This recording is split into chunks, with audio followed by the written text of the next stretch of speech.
And we are about to start our meeting for March 19th, 2026, the Village of Martin's Additions. We have somebody waiting to get in, can't wait. And we are going to start off, we have a big agenda, long agenda today. To start off with Keith Allen, yes, who was so nice last month to give us a beautiful few days. And we'll see what's in store. 3 out of 28. We won't. It was beautiful. 3 out of 25. Yeah, I stood up here and, he can check it out in the audio vault a month ago and pronounced old man Winter dead. Well, you know what happened. Yes. And sometimes things like that can turn around and bite you in the behind, right, Michael? It did me, that's for sure. I got a lot of flack on that one. It looks like, though, this weekend is going to make up for any bad weather, especially Sunday. So make your plans now for 75 degrees Sunday and a beautiful sunny day. Good. Does anybody have any questions? Because I've got a lot of flack about the schools being closed and what happened to the tornado? Well, those forecasts are issued by the Severe Storm Center in Norman, Oklahoma, and they do a pretty darn good job there. There are more tornadoes in the United States than anywhere in the world. Second is in Australia, in the outback country in Australia. But for us to be in a level 4 as we were here on Monday, that's very unusual. That's only the third time in the last 13 years that happened. So it's better to be safe than sorry. Right. They closed the schools, and that was a good idea. Actually, the biggest wind came in not with tornadoes, but or thunderstorms, but with the passage of a powerful cold front between 9 and 10 p.m. on Monday evening. Right. The temperatures plummeted. And it plummeted. And as it did last week, a week ago today, when the rain changed to snow. Right. And my time is up, and I thank you for yours. Well, thank you. I just want to remark, first, my cup life is good, so let's put it in perspective. But Keith, I just want to share with you that I have taken out and put away my winter jacket at least 3 times now. I'm wondering can I put it away for good, or are we still don't take we're going to get some more cold. I have faith. I have good faith. I don't really think that we're going to get any big warm-ups. All of that, the heat dome is in the western United States and Southwest, where they're breaking records out there. The first 100-degree temperature, earliest in Phoenix and in Las Vegas and a number of other cities there. And that's all moving into Texas. It's going to be in the upper 90s in Dallas over the weekend. But that's where that heat is going to stay. The Northeast and the Mid-Atlantic, where we are, we're going to stay cooler than normal. And that's going to take us right into April. That's the way it looks right now. Okay. So if I'm wrong about that and it does heat up, that's a good thing. Okay. Or if it freezes. Thank you, Keith. You're welcome. We are stepping outside of our normal agenda, and we will wait until after we hear about the Brookville sidewalks to hear what the residents have to say, because I thought people might want to hear what's going on and perhaps commented on it afterwards. But Michael and Jason, we have Dan Mid up there. Thank you very much. Okay, take it away. This is exciting news. We have a launch date for the Brookville sidewalk. I have our engineer, Jason Azar, here. And I just want to say the launch date for starting this is April 13th. That's locked in. They will be on site before that doing some prep work, some final survey stuff. But the 13th is when they're breaking ground. The schedule for the first block, again, they're going 1 block at a time. And there's 5 blocks in total that we're working on. And we're going down. So we're starting with block 5 and we're working our way north to block 1. So we are sitting right past block 1. They will start at Quincy and Brookville Road on April 13th. They have condensed the schedule as much as they can, though I have tried to get them to condense it even further. So we're looking at about 3 weeks a block, and that's on the first block is on page 2 of tonight's packet. We will also be creating a web page that's going to go live here shortly with all of the information you need, who to contact if there's any issues, all of that, who's on site, on which days, all of that. There will be a communication going out to everyone a week ahead of schedule. So the Monday before, there will be an email that goes out to all residents as well as the neighboring jurisdictions. And I will personally be going and knocking on everyone's door and leaving flyers for everyone along Brookville Road before we get there. So we'll have those conversations, 2 weeks in advance, actually, for those actual residents that are impacted directly. Now, I know there's concerns about Brookville Road being one lane being closed. That actual closure of a lane will only be during specific portions of the construction. They don't need it. They can fence it off and leave both lanes open and just work on the actual sidewalk most of the time. When they will be closing a lane, it will only be during non-rush hours. So school buses are not expected to be impacted, and it'll only be after what are the hours, Jason? 9:30 to 3? 10 to 4, I think. 9:30 to 3. 9:30 to 3. 9:30 to 3. Yeah. Okay. So that's the only hours that they're allowed by the state to close a lane. And just so people are aware of what that looks like, today, Brookville Road had one lane closed. So if you notice some extra traffic, that's very similar to what we're expecting. That's related to some Washington Gas work in Section 5, but it was blocked for most of today. And webpage, comms, and Jason, did I miss anything? No, I think you hit the nail on the head. Okay, great. Yeah, so they'll be out there next week doing surveying, marking out exactly where they're going to be cutting into the street and widening the sidewalk starting on April 13th. Good. Is there any questions from the council? Jason's here, and Jason has agreed to step up his support for this project throughout construction. So he'll be my right-hand man throughout the project. If there's any questions for him right now, though, now would be the time. Do you anticipate that you'll want any council members to stand by? At one point, you said you thought you might. Let me just add to that. You mentioned people to call. Council members are available to be called, to be talked to at any time. So if there's any issue, feel free to stop us on the street or give us a phone call.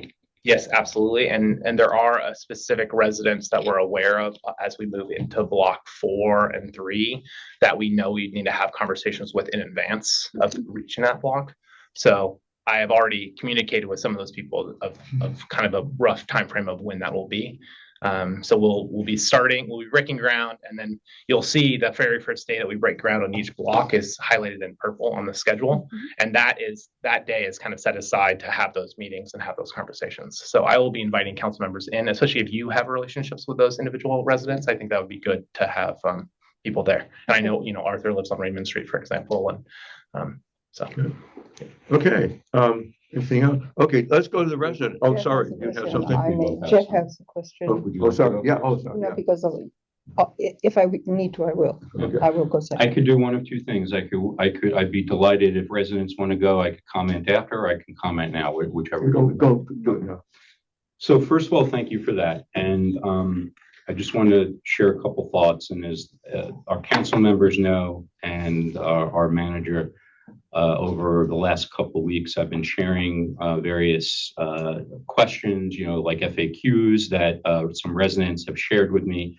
And then also wanting to put in perspective as treasurer, looking at this from a risk management perspective. But I want to be very specific before I get to my points. The plan is sound, the contractor's experienced, and the project is moving forward. So I just want to be very clear and specific that we're all in agreement on this. There's a couple of things I do want to share, and again, get some comments and clarity and all that good stuff. You've already, and again, Michael and I have met, in advance. So a lot of the things we've already covered. So just a couple of things. So we talked about the single point of truth, the communications and website, and that is really fantastic. So kudos and awesome. One thing, and again, this is in the weeds. I don't want to take up too much time. We have a lot of other things that we're going to cover tonight. But again, knowing this is a state road, and again, appreciating that this is going to be a multi-week project and a lot of things that go into it. The possibility of some low-hanging fruit opt-in text or something, like if a commuter wants, or posting on the website, something that or I don't know, you can figure it out, but just something that there's a static website, but what about commuters who need some update? And I am not the expert on it, but I think there are things that have been done. So just a point, like I said, these are just suggestions. I think the other thing, because I think we all recognize, especially our residents, but surrounding communities and others, is that the bottom line is that folks don't really see something until it's in their face. And I'm also, guilty of that. So one thing I want to put out, and we could perhaps do it now or towards the end, is some sort of a forum. And I am very open to the idea. I know that our contractors, yourself, are very busy, and there'll be a website. So I know I've done this for other things, and I'm happy to do it, but I also want to, we can talk. We don't have to make a decision tonight. I'd like to have when that communication goes out, maybe we have a forum, and it could be managed and run by council members. It could be a quorum. It could be less than a quorum. And anyone, residents from here, from surrounding communities, if they want to come and they have questions. Now, I'm not a technical person, so obviously it would be great to have maybe Jason or yourself or, to be there to address those. But if you feel, and maybe that's something you can talk about in your manager report or now, but it would be great to have you. I think 45 minutes of a forum will go a long way of really settling, and especially when a communication goes out. And you can see how many people are on this meeting tonight. I think there's going to be a lot of people who just are not engaged and are going to want to know stuff. So that's that. And then I think the other couple things that may be good for us to also address, the coordination in day-to-day. And I think it's great, like you shared, I'm going to go around, I'm going to knock on doors. But I think we recognize this is also happening during operational peak readiness of our office. We're having major contracts being negotiated. We have elections coming up. We also have staff transitions in terms of our technical engineers. There's a lot going on. And I am now linking this to, as we all know, we have almost $50,000 in our budget that was executed or approved for this current fiscal year. And we did apply about $7,000 to something else, but we have over $40,000 to apply for project and program management. And I want to also just point out, and I know we've discussed it, but again, it's around risk management. That what is that contingency plan? What is if something happens, who is the quarterback? Who's the point of truth? And frankly speaking, as much as Michael, we have great faith in you to be able to do a whole heck of a lot of things.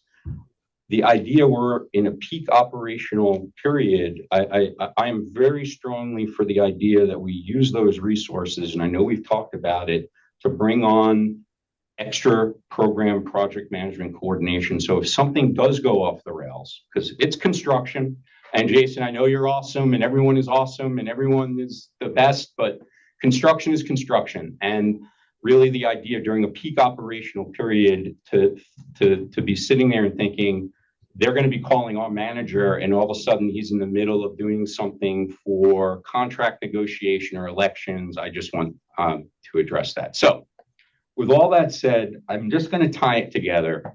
And bottom line, we're going forward, right? The project is sound. We know this is something we have long awaited for, but I am a bit want to just address those things around risk management and how our staff is going to handle it. And, we have Jason on. I want to hear from him, his thoughts and his experience. Right. And, the other thing is, look, when you look at the 2 times that you can do a construction project that are probably going to be the most challenging when it comes to a community and on a busy state road, even if it's small, we know it's busy. I mean, I have a dad, young family. I know we say we're going to work within certain time frames, but I can tell you, when you're going across town to make a school bus, and there's a single lane and stuff. So I think folks, it's just the idea of understanding what happens when something goes off the rails and how are we going to address it? And so that our office is not going to be the first line of sight. And with that said, again, I congratulate everyone. I think this is going to be a great project. I think we'll do well.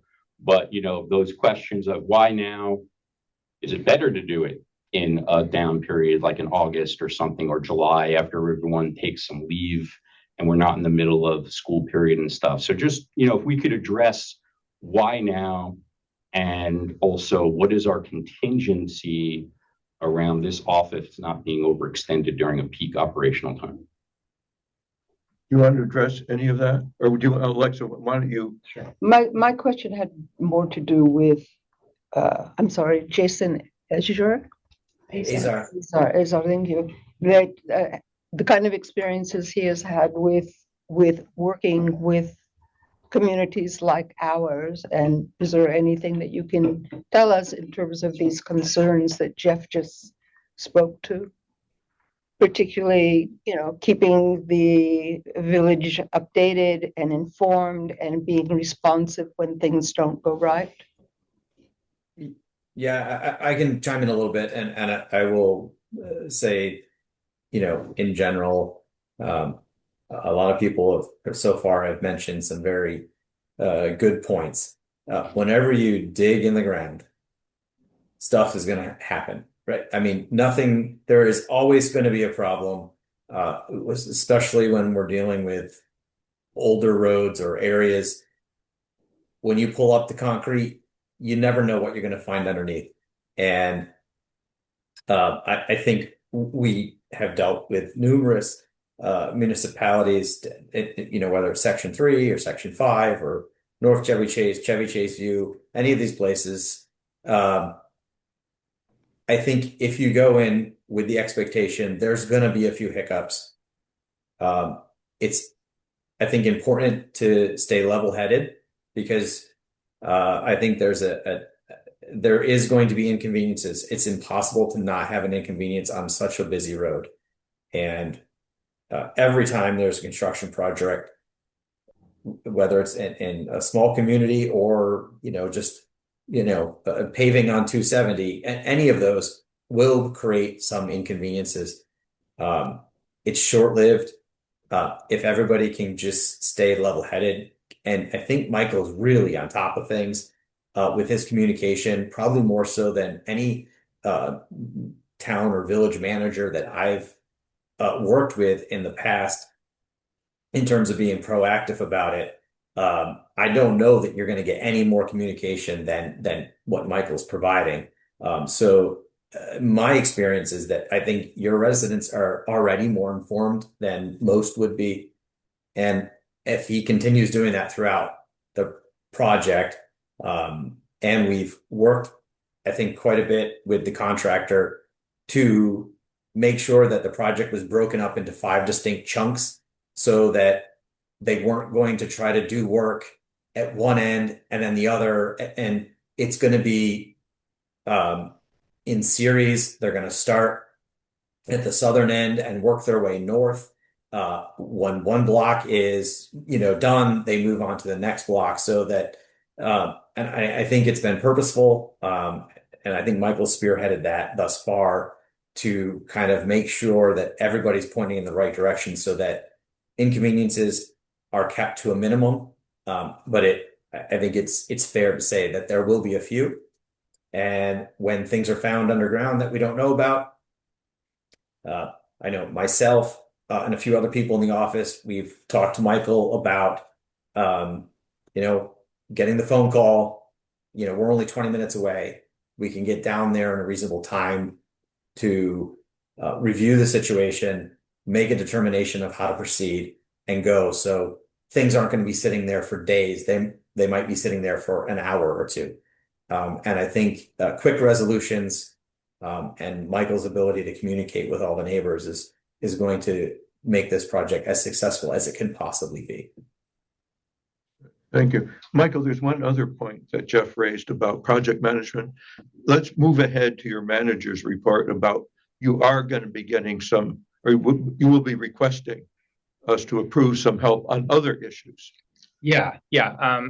Thank you, Jason, for that. I think, you know, the point about the Brookville sidewalk is time we break ground, we're already halfway through this process. Well, and if you look at timeline, we're 90% of the way through the process because we've been working on this for 4 years.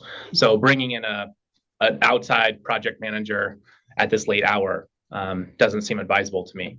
What does seem advisable is what Jeff said, is there's a lot of other things going on, and I do need more help, frankly. So I have a proposal in my manager's report tonight to hire an in-bank consultant. We did create that budget line item for this year. So we have that money sitting there ready to go. Specifically mentioned for what? Yeah, there's 2 projects specifically that I would really like help with. One is the RFPs that are about to get posted for the month of April. The waste management contract is one I told you I'm going to keep stressing. That's a huge one. That's our largest contract out of this village government. And the second one is the GIS mapping system, which is everyone is familiar with the resident map that's on the wall, and we have a handout version of it. But there's a lot of technical stuff in there. And we want the ability to, in this office, to be able to update that in live time. So training for myself as well as an outside consultant expert on the GIS mapping system to come in and make those updates that we know need to be made. For example, 3417 and 3419 Cummings Lane have divided into 2 properties. Someone needs to go into that system and re-add that historic property line down the middle of that property. That's just one example of probably 100 updates that need to happen in that map. So I have a proposal to hire somebody. I've identified somebody that has experience in that database, as well as project management experience in general. So Thank you. Let's go to. Oh, sorry. Okay. It's okay. And first of all, thank you for those updates. But I do want to stress what I asked for specifically was not addressed. And I do appreciate the idea that there's been communication. And I am not doubting the idea that perhaps when comparing in terms of information that is pushed out, but I can certainly share that over the last couple of days, just walking around and speaking to residents and just, do you know about the project? Do you know details? Folks don't know. And so there's one thing about pushing out, but there's a whole other understanding of what the folks know. And again, I want to also stress something that's really important. Jason, I don't know, have you done a project similar to Brookville on a busy state road? And I'm sharing that because I can tell you that the idea of, as you said, construction goes awry, okay?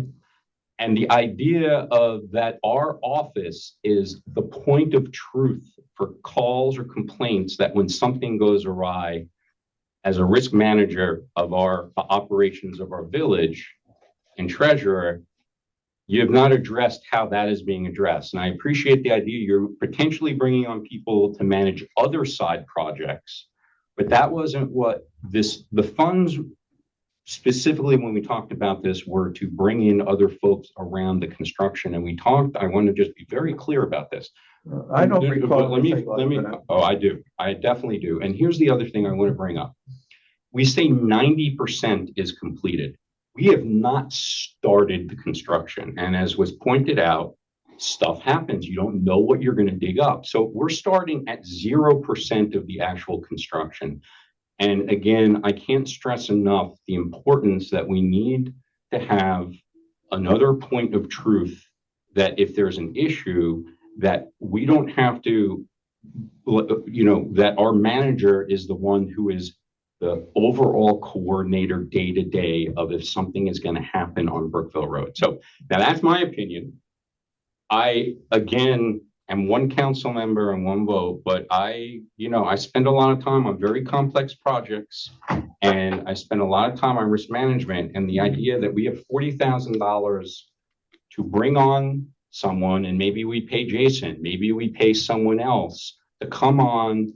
This is their role. They know exactly the types of contingencies that will go awry, so that, yes, Michael's still the office manager, but the idea that he's not the one running around on the first call if something happens, I don't feel comfortable with our office being that point for a project like this on a busy state road where a lot of things can happen. That's just my hard statement on it. That's why Jason is on call. I mean, he's being paid. He's not doing this for nothing, to be that support. Okay, so Yeah, I'd like to, I can try to address your concern a little bit. We have served as owners reps and, there are specific construction managers that can be hired. But at the end of the day, we're just agents for the village. We have no authority to direct a contractor to do additional work, or, incur any costs on the town's behalf. So somebody from the town, and Michael, because he's the most familiar, would be the appropriate person to do that. So even if I get the call, something's found, and I come out there, I will make recommendations, but I cannot direct the contractor to make any changes because I'm not an agent of the village. I'm not in a position to commit funds or on behalf of the village. So, and I think that would be for just about anybody that you bring on. I can solve technical problems, permit problems, be the liaison with, DPS or state highway to resolve issues that come up in a technical manner. But usually when issues come up, they also equate to a few dollars here and there.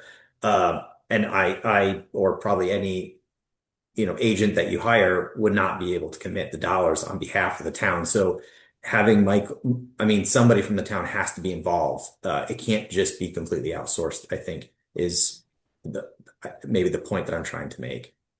So Jason, one other question on that. Thank you. That's very helpful. You mentioned, again, you're very experienced and our village really has a lot of faith in you on a lot of different things. You mentioned there, typically things happen, they come up, right? And you dig and you don't know, and who knows what we may resurface. So could you just spend a moment or two on what would be the typical things that could occur and what our office, if they are the point person on this, what are those escalations so that we know exactly what may happen during a peak operational period and what time that would take for our manager to directly involve themselves in managing it? I would say that a lot of the things that come up on a pretty regular basis are unknown utilities, and you really, in an area like this, we know a lot of where the big utilities are, but irrigation systems that people have installed that nobody has records of or were not permitted that go out into the right of way. That's something that is hit on a regular basis on projects like on these sidewalk projects. Whether it's, a you can see a physical sprinkler head, but sometimes, if a line was put in and the sidewalk was repaired, that's something that comes up. We have seen materials, rubble or something buried under the sidewalk that needs to be removed and undercut and have appropriate fill material brought in. That could be part of the reason why some of the sidewalk is settled, is that it didn't have appropriate soil underneath it to support the sidewalk. So you don't know until you pull that sidewalk up whether, maybe you need to remove some soil. Those are the big things that come up on a pretty regular basis when you're working along residential properties, irrigation systems and poor soil conditions. So one last thing, and then I want to turn it over. I don't want to take up too much real estate. So given one of those, any of the ones you just mentioned, could you kind of walk through what would then be kind of that scenario of what would happen? Whoever is there who's doing the actual work would then escalate it to our office. Our office then calls you if there is some issue that needs to resolve. I'm trying to understand, if something like that happens, does that mean that our manager is then sucked into something for 3 straight days? Or is there a way to then just be, as you said, you need someone who's accountable, who might need to allocate resources or say on behalf of the village, you're authorized. And I get that. I work in federal government and I serve as an officer like that. And frankly, it's, it's responsibility, but it's not necessarily the day to day. Just want to get your thoughts on that kind of, what is that So- life scenario? A couple things and something that we got pretty good at during when COVID hit. Sometimes when it's little things like a sprinkler head, I can get on FaceTime with the contractor within minutes and he can show me what they found. We can say, oh yeah, that's a sprinkler head, cut and cap. And then get Michael on the phone and say, how much is that going to be? They will provide an estimate. If they provide an estimate, let's say it's $100, he can give us he can give them the thumbs up. So it can be as small as that and quick as minutes.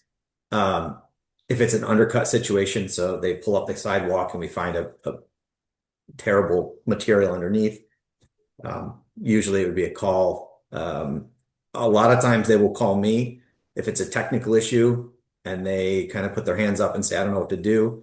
Usually myself or somebody else from my office would come out, evaluate it, make a recommendation. We will provide Michael with what we think is a reasonable budget for the additional cost. He will then give the contractor a thumbs up to proceed on a time and materials basis or ask them to provide an estimate. And then most of these issues are resolved in hours, not days. The only ones that I could think of that could take more than, a few hours might be something that comes up related to the State Highway Administration. And I don't really know what would come up with that, but I think that's something that if they get involved, that could potentially take additional time, but I don't think it would be anything that would take 3 days of Michael's time.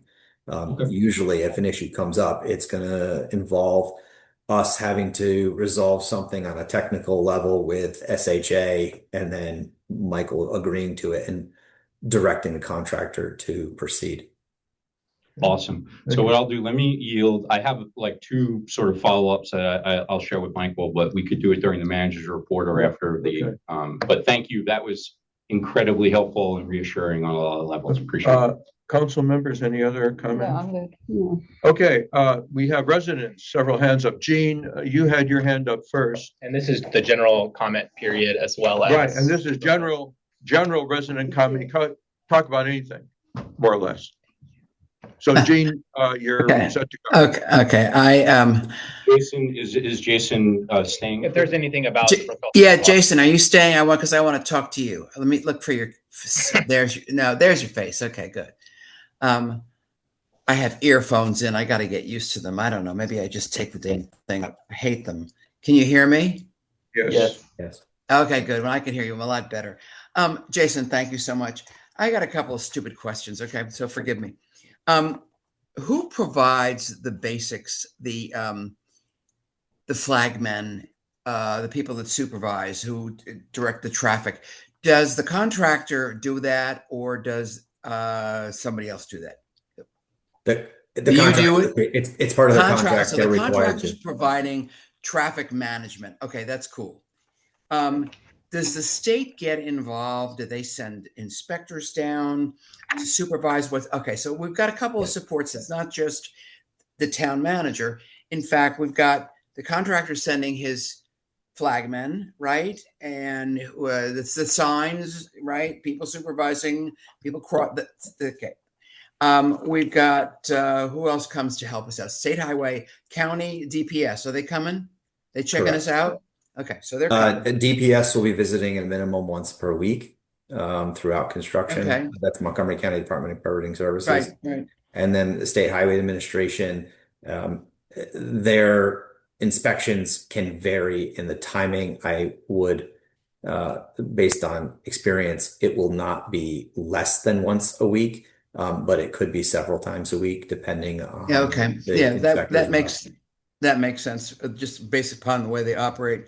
But so that's those are additional resources that are there for us to make use of, right? And what I worry about more is not the sprinkler head in somebody's front yard, but I worry about old gas lines. I mean, Brookville Road was a dirt highway. And I live in a house that was built in 1904, and believe me, the surprises I have found have been remarkable. Fortunately, I haven't found any dead bodies in my basement, but we never know what we're going to find on Brookville Road, right? We may, okay? One for the books. But so this is good to know that there's some other resources, DPS, State Highway, you're on call, so to speak. Flagmen are provided by the contractor. What else does the contractor do? Oh, and the other thing I was thinking about where they park their construction vehicles. But anyway, back to, is there other things that the contractor does that we should know about that would give us some comfort that we've got strength behind all this? So the one thing, the contract is very specific about the contractor not storing materials outside of the work zone. So That's tough. as you're aware, they will close down a lane during the day. Okay. And they will, in that closed down area, be able to park their vehicles and stage equipment Okay. and things of that nature, kind of behind the protections of the closed lane. But at the end of the day, that's all going to have to be removed. So after Okay. the window closes, it reopens to two lanes. All of their materials will have to be then from the curb line to the back of sidewalk. Anything that they store, and it will only be on the block that they're working on. So they will be very confined as to what they can leave and where they can place it. I'd have to ask Michael. I think there may have been some specific areas they would be allowed to park. Yes, that's right, Jason. The two adjacent streets, the first legal parking spaces on those two streets of that block will be reserved for them throughout that week or 2 weeks of construction on that block, and that'll be moving up Brookville Road. So for the first 3 weeks here that we have the schedule for, that would be the parking spot on Quincy Street, as well as the parking spot on Bradley Lane would be reserved for their crews. But Jason's right, those crews are not allowed to leave any of their vehicles there overnight. Correct. So it would only be during the workday. Can I make I'd like to make a suggestion. Sure. La Ferme Restaurant is a neighbor in Section 5, not a part of us, but they love us. They have a fabulous parking lot, and they have, over the many years they've been here, been very accommodating to many, many people looking for parking. And I wonder I don't know, Michael, if you've approached them, but to approach them and say, can we have a couple of your parking spaces out in the rear? It sure would make life easier for the contractor to ask La Ferme. And they do it for the food street closings. They've done it for a number of construction projects over the years, and it's right there. It would so less inconvenience the town, its residents, and the through traffic to see if La Ferme, Alain, the owner, Guillaume, his assistant, would negotiate with us. And they've always just said yes. So it's something I'd like to suggest to you. Give it a consideration. Good suggestion, Jane. Thank you. Thank you. Okay, Marty has her hand up. Go ahead. Yes, thank you. I want to start by saying that Jean and Jeff Blander have already asked and gotten answers to many of my questions, so I was right on the same track. I want to start by thanking Michael for the persistence he's shown in getting this actually to the point where we're gonna, break ground. And I appreciate Jason more than you could tell. I also have an 1890s house, and Lord knows what you find when you dig even a garden bed, let alone deeper than that. So I take that point. My question was about the interactiveness. Jeff, I thought your idea about having a community forum on this sometime soon is just great, because people, once it starts, you're going to get a million questions. See if I can get my video to work here. People are going to have a million questions, and I don't want to see that all dumped on Michael to answer 43 phone calls before breakfast. So I think that scheduling a community forum to have this, and Jason, if you could also be there maybe, because what you've said today has been very helpful. I just want to put gold stars in that suggestion. I think that's the most efficient way to handle what will be a surprise to much of the community who just don't pay attention. So please, please, if you can do that, council members, please schedule that. The other question I had about the Brookville sidewalk, besides kudos for getting it going, is the sort of along the risk management line. What happens if there is a what's the word I want? A big problem. A big problem. If somebody gets hurt, for example, does the construction stop? If the school bus came at 2:30 instead of 3, so the construction's still going on, is there any accommodation for that? Michael, I want to give you lots of kudos for, figuring out things like parking and all the logistics of this. It's huge. But I guess my main question is about the quality control, which Jason, you would be able to see if somebody poured the cement wrong. And State Highway would probably jump up and down if we did it wrong too. But the other kind of unpredictable problem, which is, God forbid, a kid gets hit waiting for the school bus, or darting across the road, and the flagman didn't stop the kid, or the kid didn't pay attention. What happens if there really is something serious like that happens? God forbid. We do carry, we require the contractor to carry a pretty hefty insurance policy. So, worst case scenario there. Well, way to set the mood, Marty. I'm sorry. I have other questions for you too, but I kid did want to getting just get that out of the table. Yeah. I worry about things like that. Stops and we have We to all address worry it. about things like that, of course. Yeah, exactly. Yeah. I also have some questions about other things to talk about tonight too. So, but I did want to talk about the Brookville project, and I really want to bring the mood back up by saying I am so thrilled to see this. As someone who has been scared on that sidewalk walking my dog at night for many years, hallelujah that is getting done. And thank you for doing it in block by block segments and for minimizing the disruption. And again, I think an interactive website or a community forum would really help relieve some of the pressure on Michael from just 43 people calling. You had some other issues or things to say? Yeah. Again, kudos on the whole on the Proceed. Brookville sidewalk. Okay, my questions came from I've attended a number of the variance hearings in VMA over the years, and I had some questions that were really prompted by the one this week.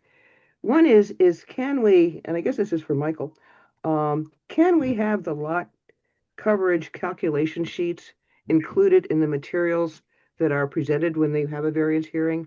Yeah, Sorry, Marty. I was just making a suggestion to Arthur that maybe we should field if there's any remaining Brookville questions, just so to let Jason go. I'm Sure. sorry, I didn't mean to interrupt. I'll hold off. Okay, We good, just want good to be idea. respectful. Any other questions about Brookville sidewalks?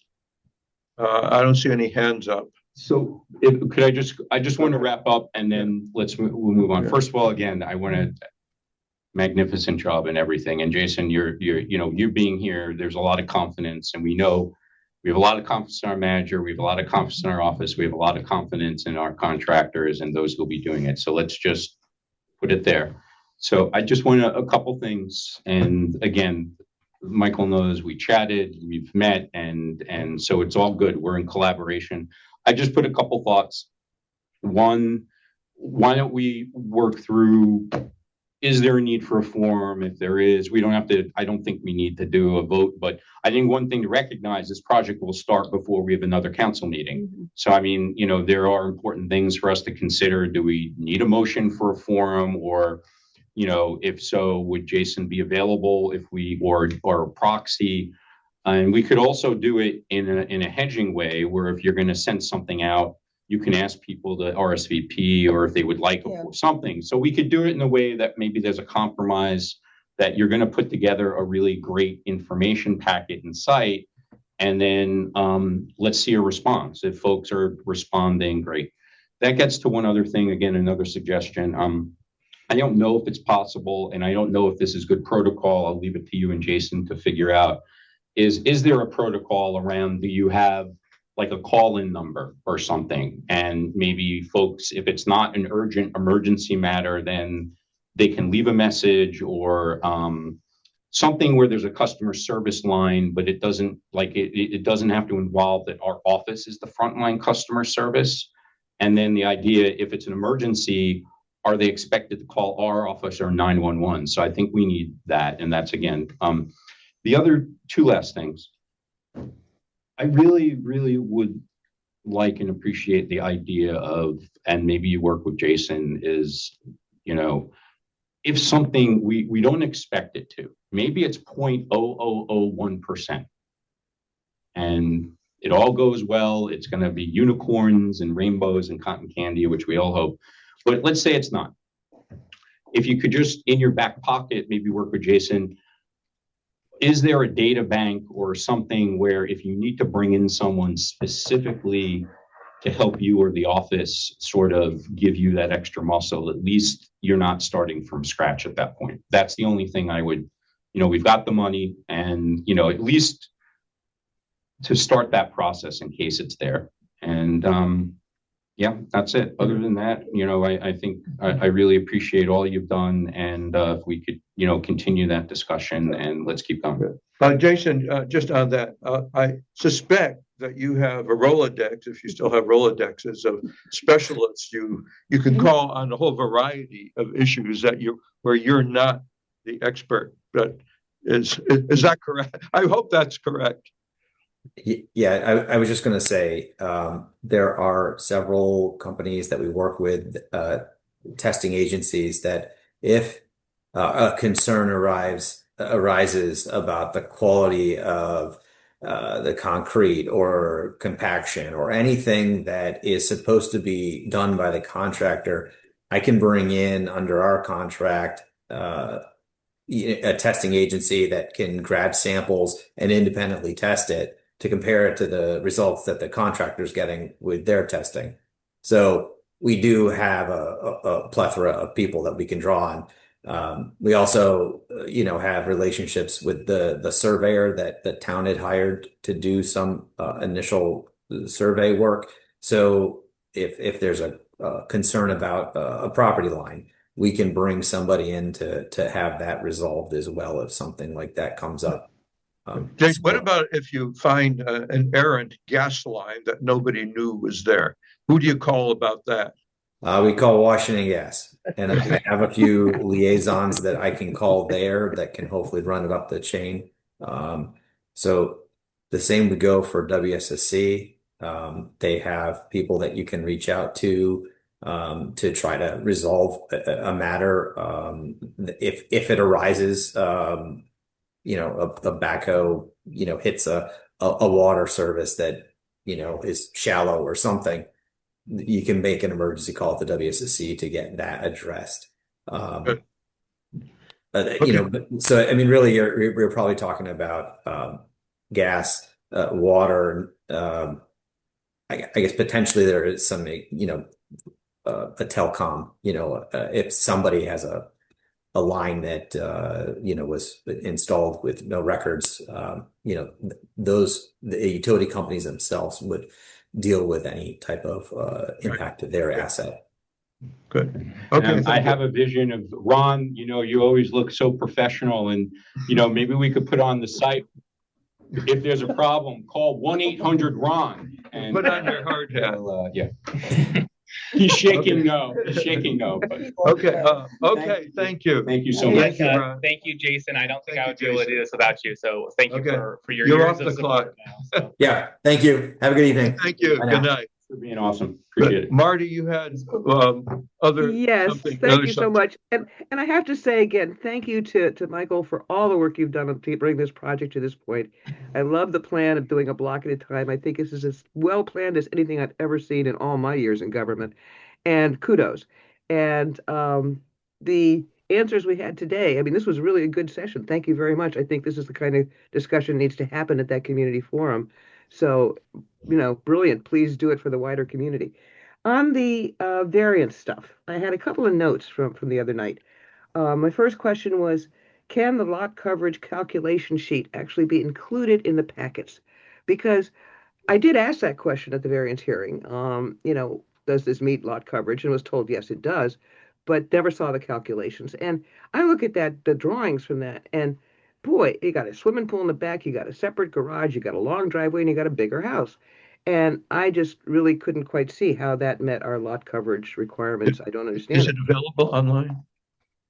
The plans are online, and I believe there is a note in the top left-hand corner of the plans that give the actual calculations for that.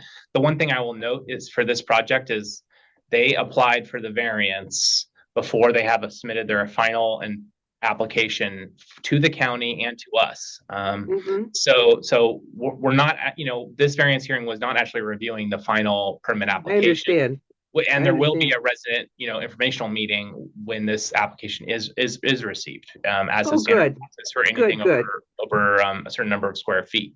So this would, there'll be more conversations about that. And plenty Very of time good. to ask questions about the drainage plan and the building lot coverage. Absolutely, that's part of it. And, Good. the applicant did note during that meeting that our building lot coverage is more strict than the Yeah. counties. So it was clear to me that he was aware of our code in that regard and understood that like we include covered porches and the county doesn't. Those types of nuances when it comes to building lot coverage. Does the swimming pool count in terms of lot coverage? Because I sure think it ought to. That would not count under the current definition of building lot coverage. We really don't have a total building lot coverage ordinance. Yeah, It's that's all my we have concern. is a front yard. So we have a building lot coverage. Your building can only be so big, but we do not have a permeable surface maximum. Permeable surface. Yeah. Only for the front yard as our code is currently written. So we're aware of that. Arthur has asked Ron some questions about this very recently. So we're aware of that, especially with all the stormwater conversations about permeable surface maximums, but we do not have that code yet. I will just tell you, I have some friends who are hydraulic engineers and for just this sort of thing, and have been asking them to educate me on this as we go Thank you. forward. Yeah, because the swimming pool is not only a lot of non-permeable surface Right. on that property, on any other property, but also is deep enough that it could, what's the word I want, distort the underground flows through those sand layers that we have.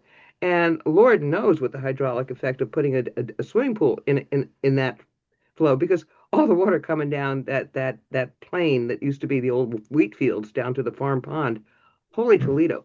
So I'm hoping that we can do something with our building code much sooner rather than later to take into account things like the amount of paved surface on driveways or parking pads and swimming pools and all of that, because I think our building code really needs to start addressing that very Right. much more thoroughly. So please, thank you for doing that as best you can. Second, Okay. I had Oh. a question. I had three procedural questions. The checklist for the variance hearings. I looked at some of the old ones that we had, and Michael, I know you and I have talked a little bit about this at previous meetings. Let's see if we can't procedurally make that checklist a routine part of the variance materials so that people can see that this has all been looked at. And I think that's especially important until we actually have somebody to replace Doug Lohmeyer. I mean, Michael, you're very knowledgeable. Believe me, I know, I appreciate it very much. But that's the kind of thing that shouldn't be on your desk. We should have a, building engineer be able to, and have a really good current checklist, probably even longer than the previous one that we had back in the day. So I think that's also, please, I'm asking to make that checklist a standard part of whatever packet comes out with any variance hearing. And I think that's reassuring to people that they know all of these things were looked at. And the next question or suggestion was one of the things I thought was odd about the variance hearing the other night was that they did a lot of material about, very good, useful material about the various heights of the houses across the street from the property being developed or proposed to be developed. But they didn't have similar sort of height comparisons on the same side of the street.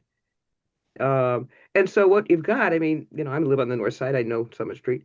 What you've got is a big house, and then you've got Annie's little house, and then you've got another proposed big house. So it's kind of this canyon effect.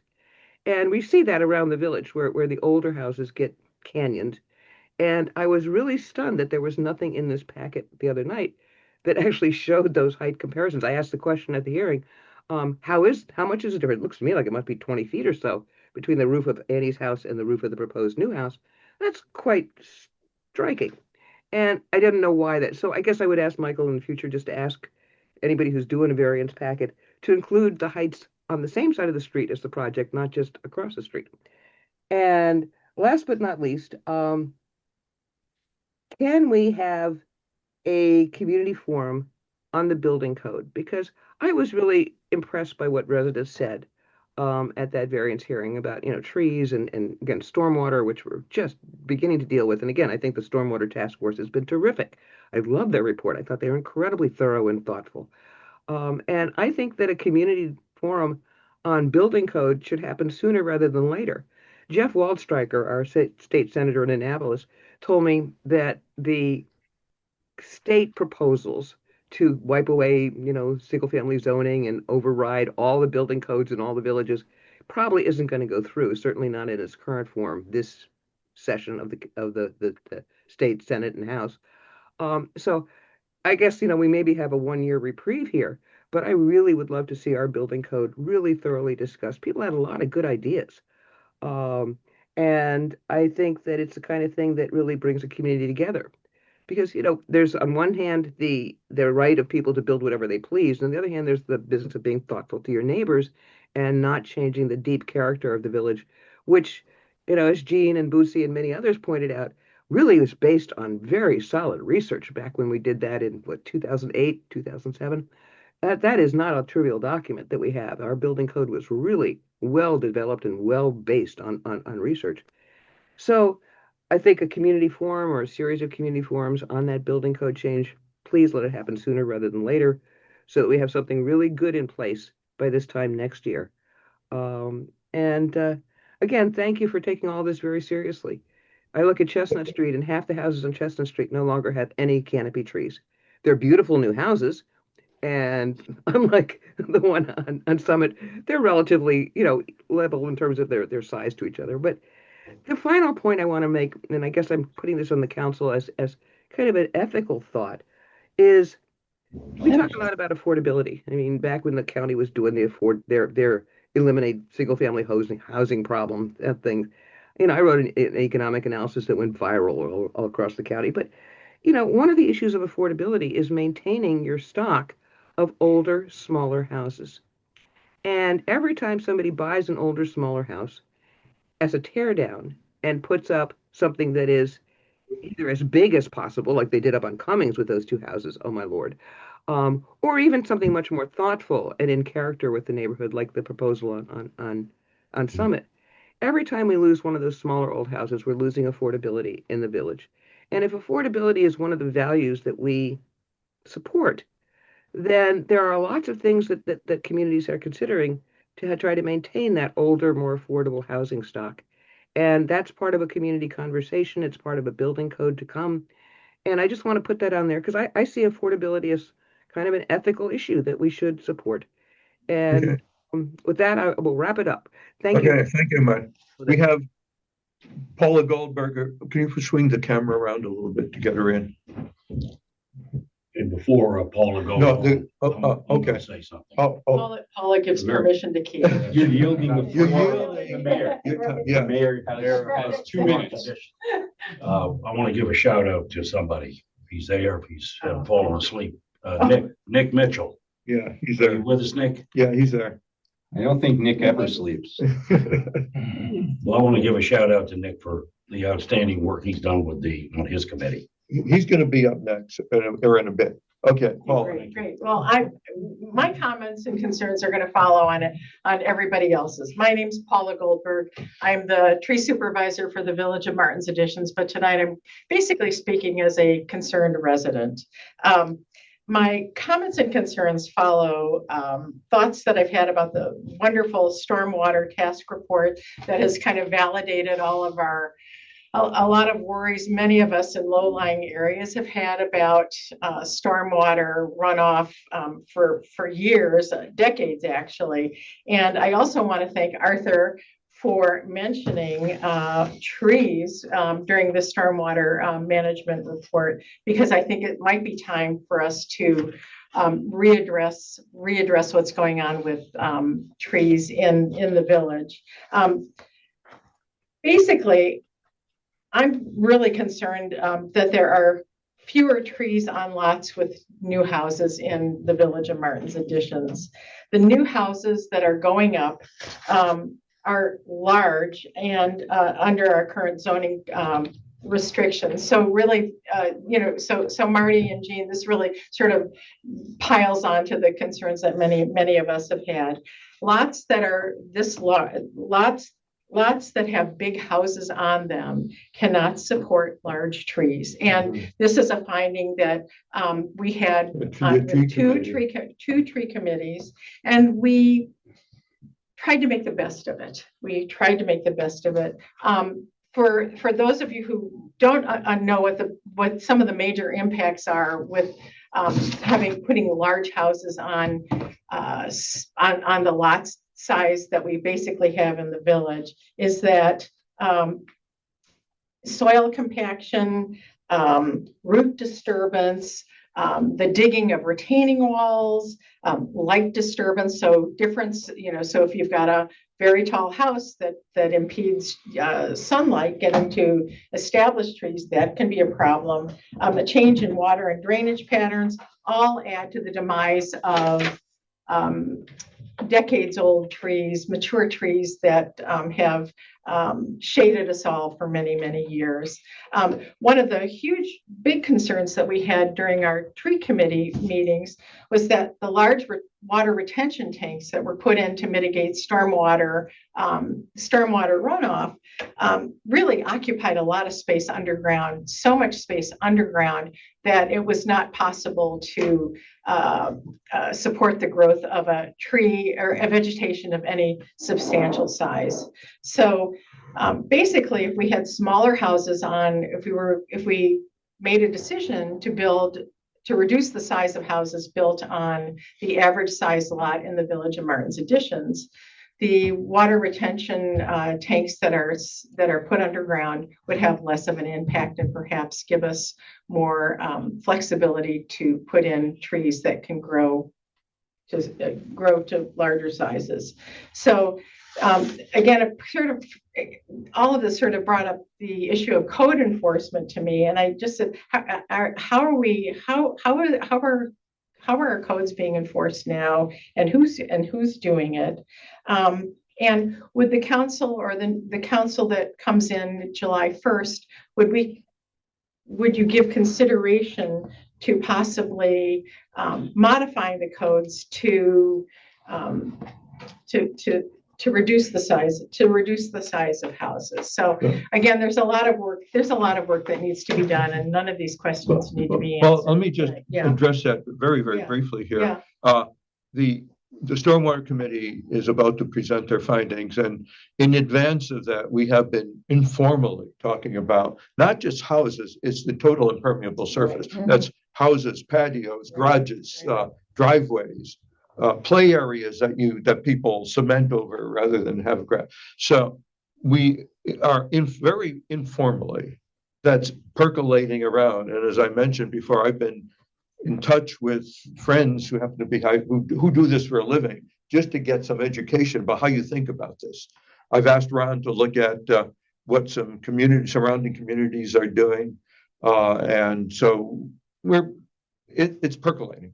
Good. I mean, percolation is great, and it's great to talk about it, because because even if we, as a community, make a decision to continue to build large houses on paved where majority of the lot is paved over, say, we have options. It might not be what some of us want to do, but there are ways to pivot and mitigate. And one of the possibilities that addresses one of your concerns directly, if we have limits on impermeable surfaces, we then have more room for trees. Absolutely. So that kind of follows. Absolutely. So my next point was that the village needs space for trees, because as Michael and I know very well, we've really we've utilized every square inch of space that we've got for right-of-way trees. And I think we've done a great job of putting in native trees and planting the right tree in the right place, but we're out of room. So that really, sort of makes each and every one of us residents responsible for how we want to manage our own properties. Right. And there are lots of different ways to do that. So either we continue on this path or we don't. The good things that we have going on right now is that we've got a very robust native tree planting program where we basically offer all native trees that can become canopy trees or understory trees. They all have wonderful environmental ecological value, but they're all young and they won't really reach Right. they won't really reach their it'll take them a decade to reach the point at which they'll have some ecological or environmental benefit, but they're there. I hate to say that I don't think my runway's that long that I will get to see some of these trees But Paula, mature into over 200 trees yes have come out of that program. well, it's wonderful, and it's a real bright spot. So anyway, I think, one of the things that we can do is to look for areas in the Village of Martins Additions where we can maybe institute conservation plans or different conservation measures to work with what we've got. We can remove invasive plants, we can work on native plantings, we can make things as good as they're going to get in the context that we are working within. So, one of the things that I wanted to do, but I was unable to get any data, is ways to measure what our tree coverages or canopy coverages now. And actually the tool that we used with Maryland Parks and Planning has expired in Right. 2021. You're right. So we are out of luck there. So I think looking to the future, we've got to look to some resilience and sustainability with our trees in the Village of Martins Additions. I hope everybody realizes that with the newer constructions that have taken place, that if we have new construction, it really is directly proportional to the increase in stormwater issues. If we take big trees out of the Village of Martins Additions, that also is inversely proportional to our stormwater issues. So the more native trees, the more big trees that we can plant and get established in the village, we will be able to start reducing some of our stormwater issues. I also have a concern about the amount of paved areas that we've got in the Village of Martins Additions, because they produce mini heat islands and alter the sort of mini ecological zones in our area. So as our planet heats up, as our streets heat up, it's going to, our cooling costs are going to increase, our energy costs are going to increase, and in many other ways, this is going to cost us all. So just something to think about. The Village of Martins Additions is not alone in experiencing a loss of canopy coverage. I pulled up Montgomery County's information about Montgomery County's urban tree canopy coverage. And as a county, it's great. It's 45% of the land area in the Montgomery County is covered with canopy trees. Wow. But between 2013 and 2021, over 3,600 acres of tree cover on developed lands was lost. That was the net loss. And in Bethesda, so it's variable in our area. So in Bethesda, and I don't know what is defined as Bethesda, but Bethesda had tree canopy coverage of 18% in 2023, and other areas like the Grosvenor area had maybe 44%. And sort of the gold standard in tree canopy coverage is about 40%. That's what it is. On a related note, on a happier note, we're going to be celebrating Arbor Day in the Village of Martins Additions on Friday, April 10th. And we will be celebrating with an introduction to forest bathing. A co-founder and a Virginia master naturalist named Anna Kahananui is a certified forest bathing guide, and it is a part of the Japanese tradition called Shinrin Yoku, where you can immerse yourself in nature by using all of your 5 senses to reduce stress and to boost health. And Anna has been leading forest guide incursions at Nature Forward and at Hillwood, and she's enthusiastic and delightful. And if you can, we'll have more information about that in the coming days. And we invite you to de-stress and You did enjoy say forest bathing. forest. Forest. You keep your clothes on, Arthur. So, sorry, don't get any ideas. Okay, All right. This was smiling. All okay, right. Okay. okay, thank you. All right. That's sweet. Arthur, I know we have a packed agenda. I just want to take probably 2 minutes or less. I just want to make just a couple comments on something for consideration, and hopefully it's more administrative than anything, and it's something that I would be very grateful to have an opportunity to follow up with both Ron and our manager on. And it has to do with the variance process. And I just, again, just a couple thoughts.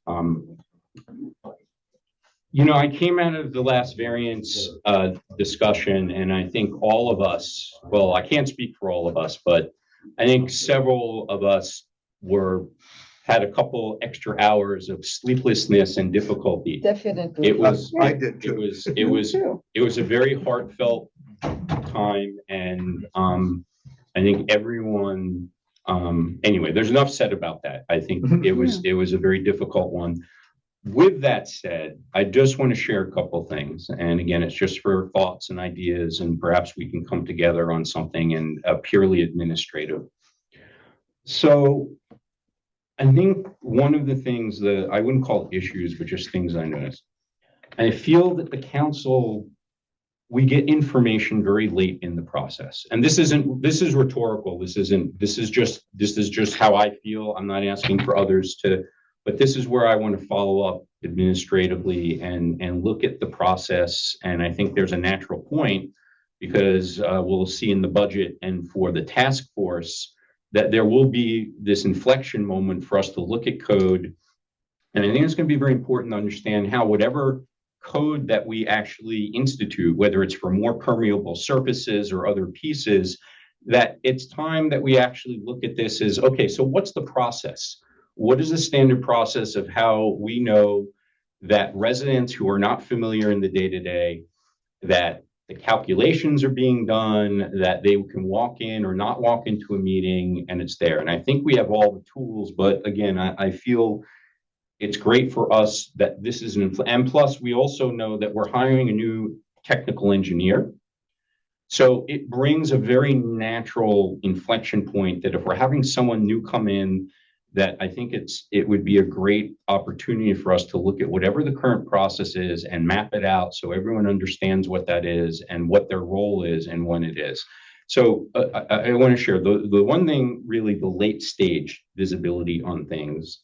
And it's not a reflection on our manager or our attorney. It's just the way it is. You get a packet of information that typically may come in a few days before, and it's a lot to synthesize, and for them, they're involved in this process for quite some time. And for us, it's at the very end. And I want to be able to work on how can there be some earlier visibility, because there were some very specific things. This is not a re-adjudication, but for example, the whole idea of height and some of the things that were put in the variance around a personal applicant's physical height versus the idea. We do have to be careful not to get into the. All right, I will. So I'll stop there, and I appreciate that. That's why we have Ron, because he keeps me out of trouble. So I just want to say that I think it would be great for us to have an opportunity so that we can interject and if we have questions, because it really felt like that. And I say this with great love to you, Ron, but that's what the process, you all saw a live demonstration of the process. If we try and attempt to do something, it's hands off, folks. Council, you can't do anything. It's not your job. It's not your role. You can't do anything. And all I'm saying is this isn't the time to talk about it, but I want to be able to work with folks to understand how we can get involved or ask questions so that when we go into a meeting, we're not feeling powerless. And that's how I felt. I felt that I was unable to really do the things I wanted to do as an elected official.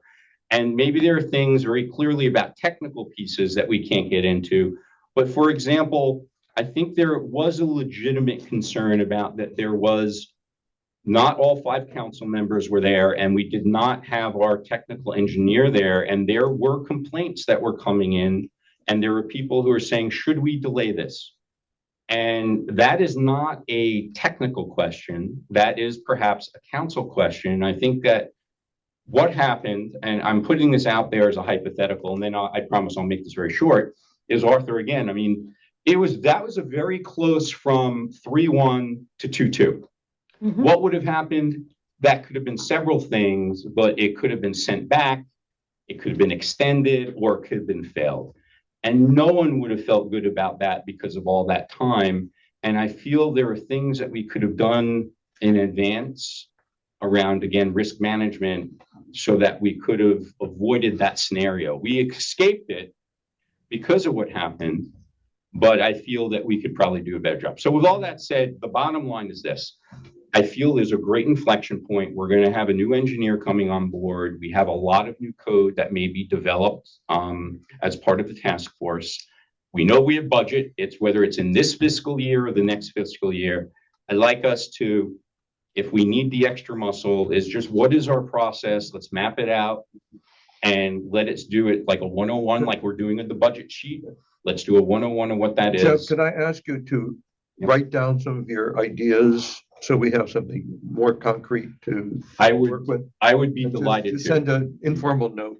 And I appreciate you taking the time. And again, this is not in any way, shape, or form. I know how hard our manager works. I know how hard Ron works. And believe me, this is not that. It's more of just, I would really love the idea of us having an opportunity to say, okay, these are a couple things. If we can, it would really be great to tweak or see if we could, or if we're stuck in kind of this because of legal pieces.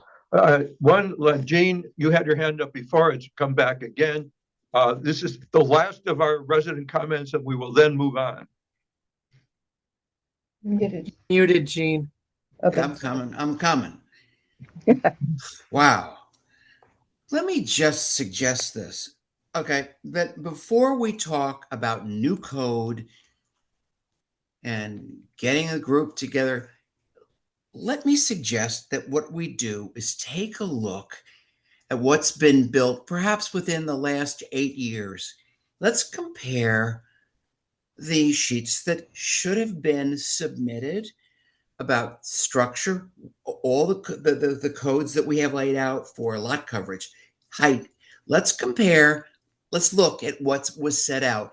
Let's see how many of those houses, those construction projects actually got checked off, met the code, basically to figure out whether or not really the code that was set in place was actually observed and actually done. Because I suspect that it was not. That we did not meet the code that was set up. Jane, do you have any examples? 80,000, what? Like that? Can I Jane, finish? do you have any examples of something like that? Because as far as I tell you what, you show me the list of all the projects that have been done maybe in the last 8 years. I want to see all the confirmation forms, VMA confirmation code sheets, where it says this is what was proposed. This is what it's all got to be on Martin's Editions files. This is what was proposed. This is what examined. This is where it met the code, didn't meet the code. This is where variances were granted. We've got to look at what we have done. The code was there. I guess I am just not comfortable that we were actually doing what the code said we were supposed to do. The most recent example, I know that we were just going for a variance a height variance on this, but you know, there's a setback requirement, the rear property setback of 20 feet. I looked at that drawing of the swimming pool and the patio so this is no more 20 feet from the rear setback. And I've seen this time and again, it seems to me, so prove it to me. We should have those in the files that this is what the building application asked for. This is somebody went out there and measured it, said it meets it, doesn't meet it. This is where our variance requirements, that data should be there before we decide we need new code. Let's see if we implemented and supervised the code that's there. Okay. As far as I know, every case has been reviewed in that way. Now, what you saw the other night, that has not been put forward. No, okay. We will let last night. No, we will let that go. That's not what I'm talking about. Okay. I am not confident. Okay. And I would love to see the village, because I think that's important. It's not accusations, but let's make sure that we actually understood the code and we're using forms that were meant to enforce it before we talk about changing it, because I'm not convinced. Right. Okay. Okay, thank you. Marty, you're going to have to wait till final wrap up. We are now moving on the agenda finally to approve the minutes from the last meeting. And I want to say that they were AI generated mainly, or they're actually pretty good. Okay. They had enough detail to know what was going on. It was accurate. Good. And I kind of like it, so I will move to accept that. So, You can have favor? it. Okay. Thank you. Okay, next item. Jeff, are you in favor of the minutes? Yeah. I am absolutely in favor of the minutes. Okay, great. Ron, what's going on in Annapolis? Okay. Yeah, the bottom line is I think we dodged the bullet this year, but we have to expect additional housing legislation will be introduced next year. And Paula's statements on trees were a nice segue. Regarding the Starter and Silver Homes Act, as you know, that was a rather comprehensive preemption bill to eliminate the local government's abilities to impose local setbacks, lot coverages, and the like, lot sizes, and what types of houses are permissible in what zones. And part of our opposition was pointing out that if you eliminate the lot coverage, especially, and reduce setbacks, there's no room for trees and utilities, stormwater drainage devices, etc. And I got the general feeling that we've got some work to do to impress upon our General Assembly the importance of those three things, because they're sort of just looking at legislation in a one-size-fits-all approach and not thinking about how particular communities, based on their history and current build out, may have special issues with respect to stormwater, parking, and limited area for reforestation. But the good news is the Starter and Silver Homes Act appears to be dead. The lobbyist hired by the town of Somerset and some others asked the legislative attorney for the Senate committee where this bill was assigned, whether a working group was going to be established to start working through amendments. And council said, no, we're not putting together a working group, which is their standard practice. And so that was sort of an indication that they weren't going to put in the effort because they didn't think this bill was going anywhere. The Montgomery County Civic Federation sent out an email today suggesting they think the House might still be working on it. But to me, that does not appear likely. And that from what we understood, the House was likely to defer to the Senate because the Senate had the housing expertise. But we'll continue to monitor it. I think it's dead, and we're only 4 days away from the crossover deadline, where bills need to go from one house to the other, and it doesn't look like that's going to make the crossover. And there are some other bills that were being considered as well. Yep, and I'll run through those real quick. I have about a 2-hour presentation, but I'll shorten it because I have a lot on the agenda. Well, Ron, we're used to the midnight hour, so we're Okay, so the Housing Certainty Act is one of the governor's package of three, and that looks like it will go forward. That's the bill that vests rights in applicants.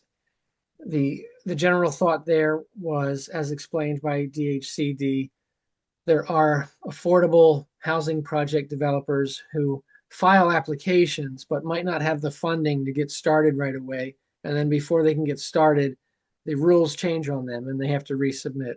So this bill would vest their development rights if once their applications are in and complete. That one's not of significant concern for us, I don't think. Then there was Senator Wallstreicher's Bring Back Main Street Act, which did raise concerns for us. That's been referred to summer study. That's not going forward. We're probably going to want to monitor and see what happens there in summer study.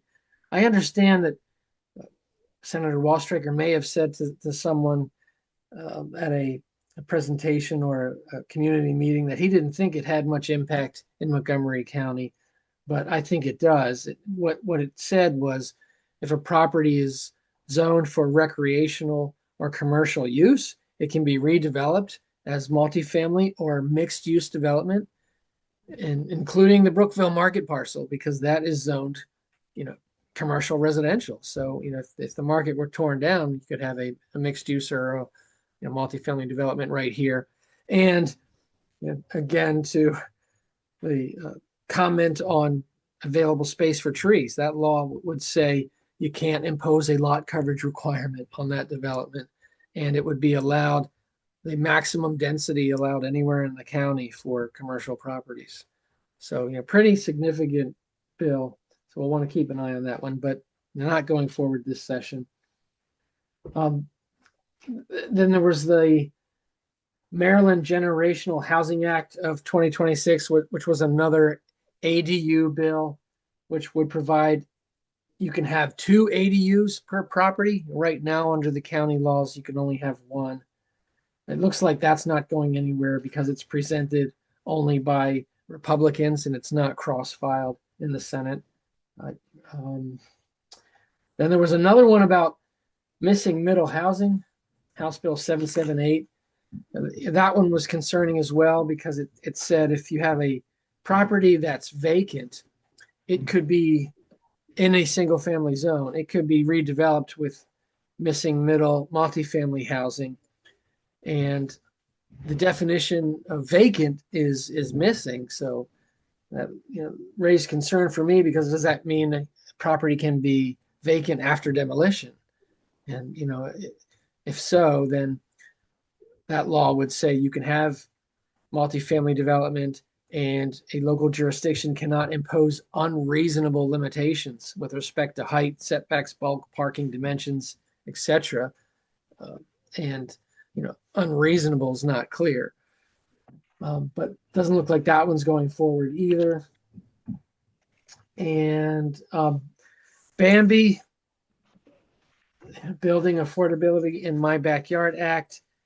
So I previously reported that was dead, but it is actually still alive with severe amendments, though.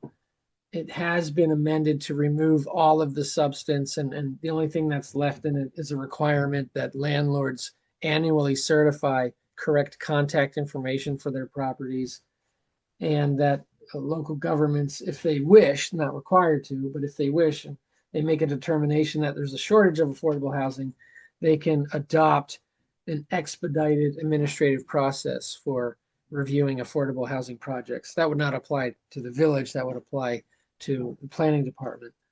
But the rest of the bill with respect to housing targets and the like, which was MACO's competing bill to the governor's starting and Silver Homes Act, is gone. So again, we dodged a bullet this year, but I'm sure we'll see some more next year.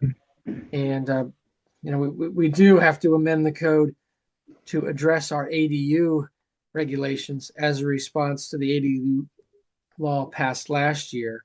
We've got to do that by October. And I was tasked by Michael to draft something, and I provided that to him today. So, Good. Okay, we'll be looking at that. Yep. Okay, full employment for lobbyists. And I just want to share, this will be maybe 10 seconds or less. I'm going to see if I could share, but Ron, I found the solution, I believe, for our problems with Paula. Let me see if I could do it. Do you see? Here's the campaign. Save Woody, protect our neighbors. And so this is a real true story and happy to submit. But literally, Michelle and Rosie went on a walk when things were just thawing, and she took a picture of the wood frog. And apparently, not sure if people know, but the wood frog is a very special, it's considered the superstar of amphibians. It literally gets frozen solid during like Arctic-like conditions. And they look like, if you come across it on the road or something, in fact, Michelle did at one point, it looks like it's been hit. And it's just like this, it's in frozen animation. And then when the weather starts to go, it thaws and they just start hopping around. And so chat with Paul. And anyway, I believe that Woody is a very distinct, unique, and part of our environment in terms of our urban environment. And I know it's a little tongue in cheek, but there may be some, if it ever really comes push to shove, other than the fact that you have a really good argument on the size of our municipality and we're so small, do these things really affect it? But there is a very unique ecosystem here, being an urban community where we have actually some very unique wildlife. And so I just wanted to say I'm prepared for caps and shirts and whatever we need. Okay, with that, thank you, Ron. Ron, you have to stay here. Jeff, you have 3 items in a row here. Treasurer's report. Excellent. And I'm going to stop sharing. As much as I like to see Woody, we're going to keep moving. And that's on page 5 is your report. Excellent. Well, as we are very fortunate in our village and municipality still, we are in good shape. In fact, more than good shape. What we can see here, there's nothing unusual. And in fact, if we look at some of the things and we look at total income, at this point in the year, we're doing quite well. We are over almost $300,000 in surplus. And, again, just putting that in perspective. And so we're in good shape. We'll talk more when we get to the bigger budget, but 3 notes at the bottom. So obviously we're going to do the introduction. The second, we already talked about, and Michael, in terms of this unspent funds that you can still use for the Brookville project. And then finally, something we'll talk about in just the next page, the stormwater task force recommendations and the possible special projects that may come out of some of our reserves going forward. So with that said, unless there's questions, we go. Okay, budget. You want to do budget? I'll hand it to Jeff to take it from here. The budget cover letter, transmittal letter that I wrote is on page 8, and then the actual budget itself starts on page 10. And then tonight we need to introduce 2 things, the budget ordinance as well as the tax rate resolutions. Right. And those stayed exactly the same as last year, and Ron has reviewed them. They're just all the changing the places dates. are in the right place. Yeah. Okay. You want to talk about the changes that are going on in the budget? Well, what I was going to do, I'll do a couple of remarks, and then I think Michael may go through a little of some of the weeds, but let me just do this. And again, I know I've been on camera a lot, so I'll try and keep it relatively short, but recognizing the introduction of the budget is really just such a critical thing. And I want to really thank our manager, the team. There's a lot of effort that goes into this. So well done. And also our residents. We had a really productive session on March 5th. There are still some folks were here, some folks dropped off, but really it was an excellent working section, some suggestions, and we took a lot of that into account. So really, really appreciate it.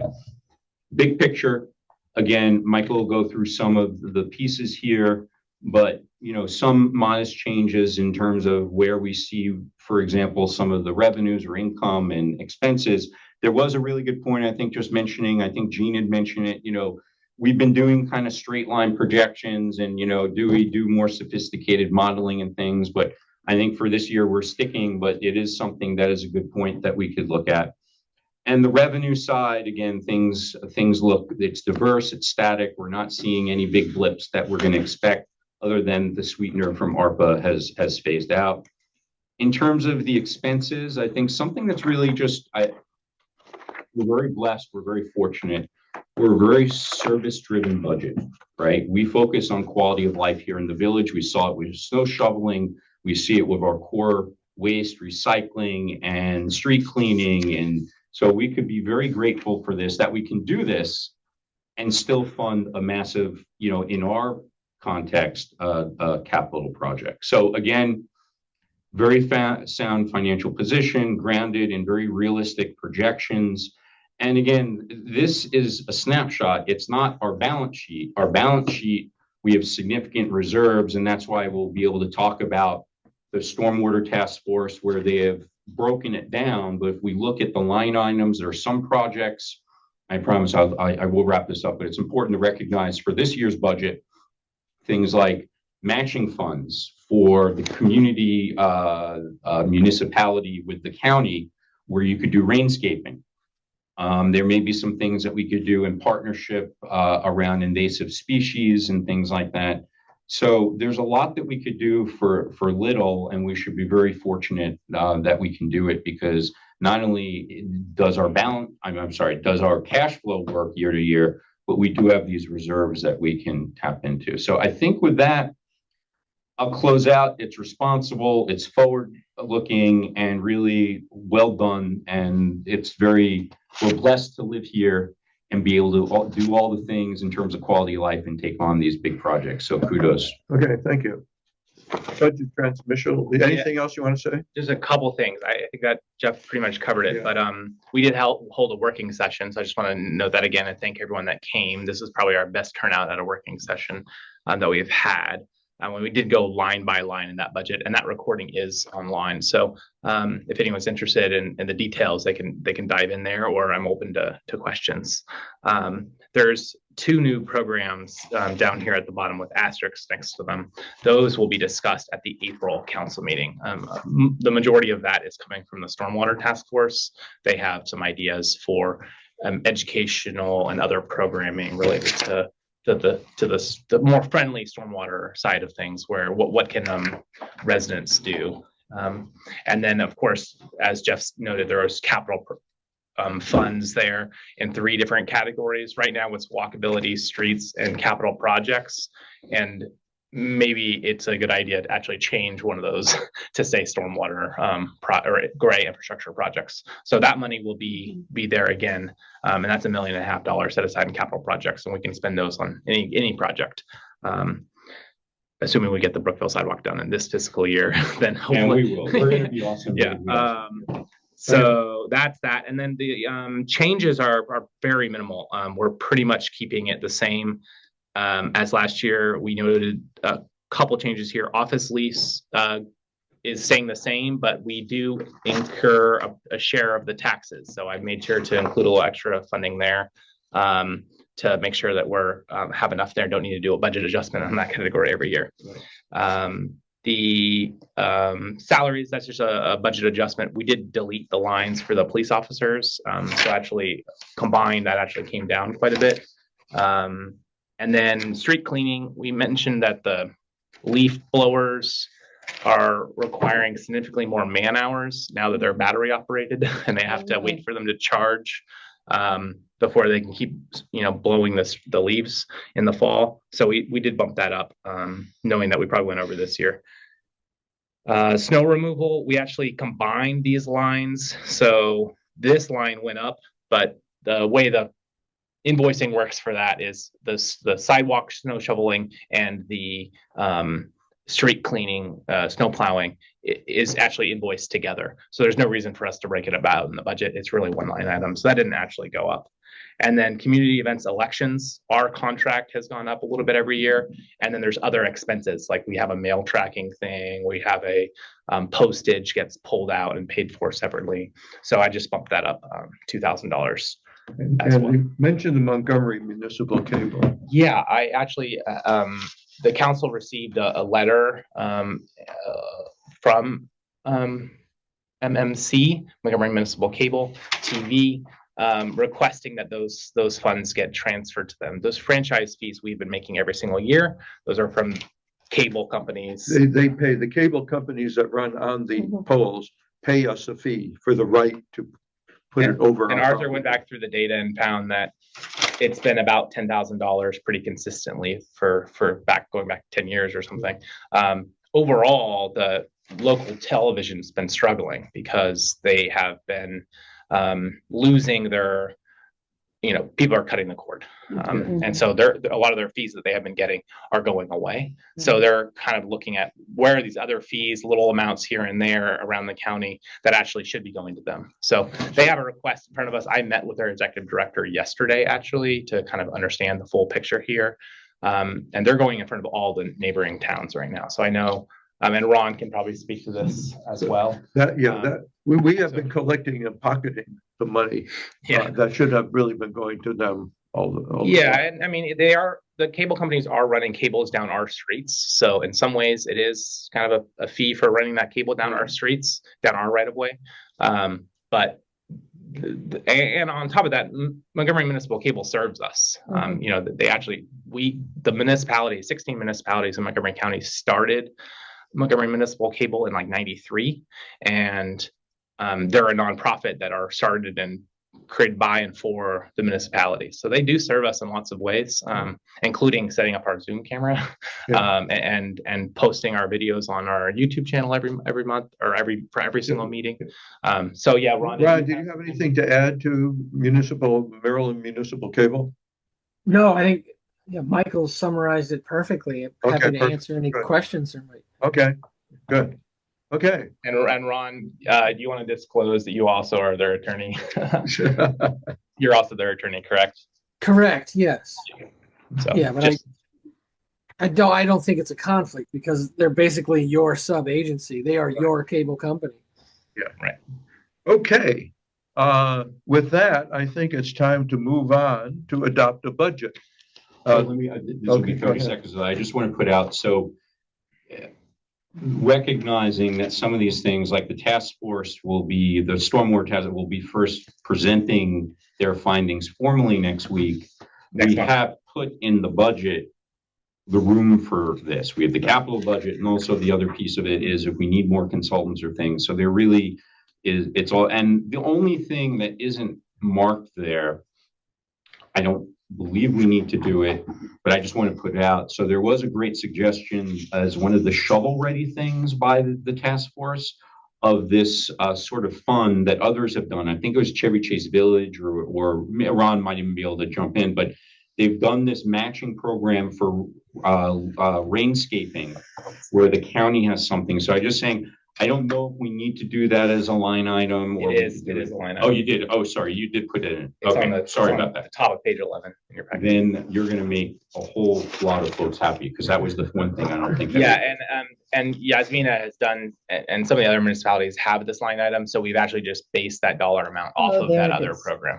So awesome. that is I there. saw that same stuff. Today, we're just introducing, not adopting Arthur. So we're just introducing it. The new program is to be discussed next month. So and then the adoption won't be until May 14th. Right. So we have in front of us an ordinance to adopt the budget for the fiscal year. That's the budget that we've seen. It will gel for 2 months for people to take a look at it. In May, the charter requires that by May 15th, we have an annual meeting where we have so-called public review, and then we adopt the budget. So tonight is a night that we introduce. Right, we introduce it. I see this as an ordinance to adopt, but we are introducing an ordinance to adopt. Right. Okay, so I move that we introduce an ordinance to adopt the budget. I'll second. We will second that. And do we have a vote on that to introduce to adopt the budget? Okay, we all vote for that. Good. We also have a resolution to approve levying a tax on certain real and personal property tax. Our tax rates are not changing. We have gone over the decimal points many times. They seem to add up. And so I will also move to adopt, I will move to introduce a resolution to approve levying a tax on certain real and personal property under provisions of the Maryland Code. And for those who want to know, the tax rate will be 100th of a dollar. 2/1000ths of a dollar per $100 of assessed value. This is where we get confused. On real property Again. subject to taxation, no change from last year. So I move to introduce that. Arthur, Yeah. as you do, again, 30 seconds or less, I think it's really just critical to just point out that we have the lowest tax rate, I think, in the state. Yes. And on top of that, we are doing our own large infrastructure construction projects. Honestly, I'm not sure if there's any other place in the state that can point to that or in the country. And I'm just saying that is pretty quite magnificent. So bravo. Or in the so-called free world. So I move to introduce. Oh, yeah. We have a second. We have a second. We have a vote. Yes, so we are introducing a resolution to improve our taxes. Okay, I think that's it. We are ready for committee reports. And I see two committees in front of me. Anyone want to go first? Marty, why don't you, can Ron go home? No. No, you can't go home yet. Okay, Okay, Yeah, or Alexis, 'cause all right, Okay. thank you. okay. Thank Right. you. I'm going to keep this real brief. Page 19 of the packet has Right. a one-page report from the election committee, which has been doing a heck of a lot of work. I got to tell you, the folks on the election committee this year, really, it's a great team. I just love working with them. And we've written all kinds of friendly, informative articles to encourage people to run, and weekly updates. And I want to commend Michael and Aaron on the staff for posting all the material that we've put out. We get 5 people to approve it, but then Michael and Aaron have to post it. So thank you, Michael, for doing a good job on that. We've also gotten a number of calls this year. We've had, actually, one of the nice things this year is that we had a new approach. We said, even if you can't run, even if you're too busy to think that you could be a candidate, nudge a neighbor that you think might be good. We could follow up. And I've been really delighted by the community response to that. We've had now more than 20 people have called us and said, I can't run, but I think so-and-so would be good. And we followed up. And I think that community involvement alone, even if we don't end up with more candidates, is really, really a nice step forward, because it's the first time I've seen that kind of community engagement in terms of really people thinking about who would be good on the council and who, and talking to their neighbors about it. So I really want to just put a gold star on that. That worked even better than I thought it might. Let's see. We currently have 3 people in. The deadline is Saturday at 6. Don't know if more will come in or not, but we've had uncontested elections for the last 2 years. It would be nice to have a contested election this year by having more than 3 candidates for the 3 seats, but we'll see. And the last thing I want to really highlight here, because the hour is growing late, is the voter roll verification process, which worked better this year than ever. This young man, Logan Rayburn, did a superb job and was able to resolve more than 190 discrepancies between the current office list of residents and the county voter roll and last year's verified voter roll. Last year's verified voter roll was very accurate, but we've had a lot of move-ins and move-outs. And the committee has some suggestions which we'll work with Michael on down the road a little bit about ways to improve and streamline the voter verification process next year. But this year has really been successful. Logan dived in and he used all the data, property records, all the things we gave him to check. And we expect to have the verified voter roll ready to approve at our next election committee meeting on April 6th to get it to the contractor on time to produce the ballot mailing on schedule. So I am just really pleased at the way the voter roll verification went this year. It took Logan more than 40 hours total.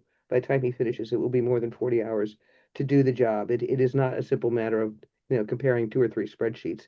It's way more intense than that. But it's really important because accurate voter roll is an honest, accurate election. So again, you'll note here the last line in the report about the voter roll is that the county voter roll now has about 400 names that don't match actual residents here. And I have great sympathy for my counterpart on the county board of elections. Next steps, as soon as we have the list of candidates, which will be Saturday night, the committee will prepare the official packet to mail to each household. That's on schedule. We also have to go over the ballot packet carefully. That was an issue last year with Electric having mistakes on the ballot packet and the committee scrambling to correct them. But we did. Last year did work out. The ballot packet was correct in the end. And we'll make sure to correct again this year. And we'll confirm the candidates' availability for the election forum, which is scheduled for April 21 or 22. So this train is on schedule, hitting Yeah, its good. stations, and I'm going to leave it at that and say thank you again for letting us hire, Mr. Rayburn with the voter Council- verification. Okay, well, Really Council helped. Member Spencer has a question. Yes. Yes, when will you make available the recommendations regarding the voter roll? Oh, for next year's Verification. process? Yeah, That usually is in the committee's June report, because we're pretty much swamped carrying out the actual election mechanics between now and mid-May. So the June report each year is the one where the election committee makes recommendations for any procedural changes for following year. If you'd like to know some of them, give me a call. I'll tell you what we've got in our notes. yeah, I'm just curious. Okay, good. Yeah. Thank you, Alexa. Okay, Nick, are you awake Hi, yes. for I'm Water here. Committee? Thanks, Arthur. Can you hear me? Yes, go right straight ahead. Great. All right. So just want to recap that 10 days ago, we had our public meeting on Monday, the 9th, and we're very grateful for all the residents of the village that were able to make it online. As has been previously said, it was a really great turnout. And we had some engaging and good questions related to different areas of the village where we know that there's been activity, and we cleared up a lot of misconceptions and made sure that everyone understands the process going forward. So I also want to say kudos to all those that were in front of me on this task force. I was one of the later joinees in the securing our engineering partner, Bayland. They were incredibly thorough in their work. They had multiple people from the company working, and Megan did a super job at the quarterback position for their firm.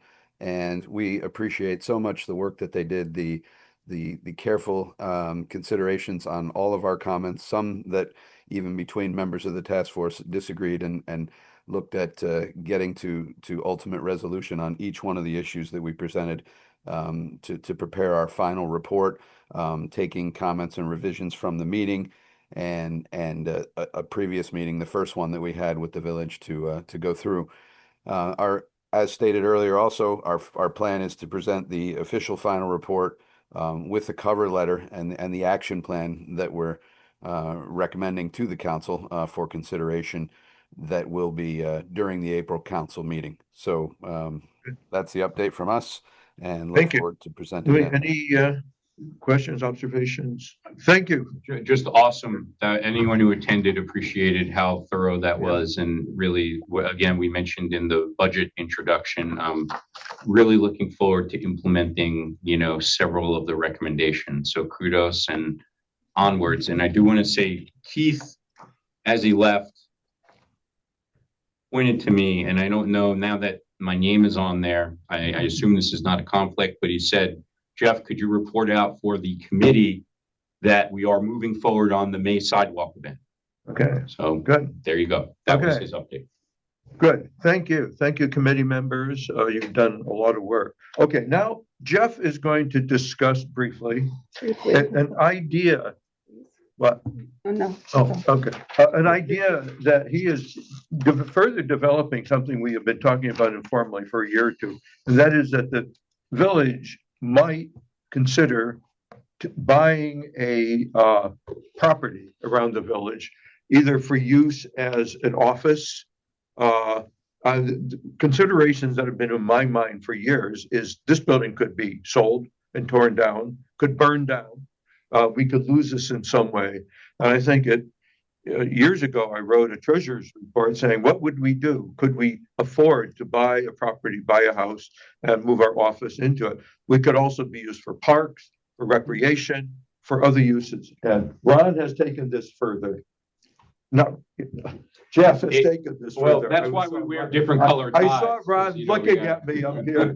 Jeff has taken this further with some other interesting new ideas. Yeah. Go ahead. I'll make this brief. I know it's been, but actually, if you're looking at the time, I mean, they would do another hour if you want. We're pretty Maybe good. you Yeah. can. Go ahead. I do know, but let me take a minute.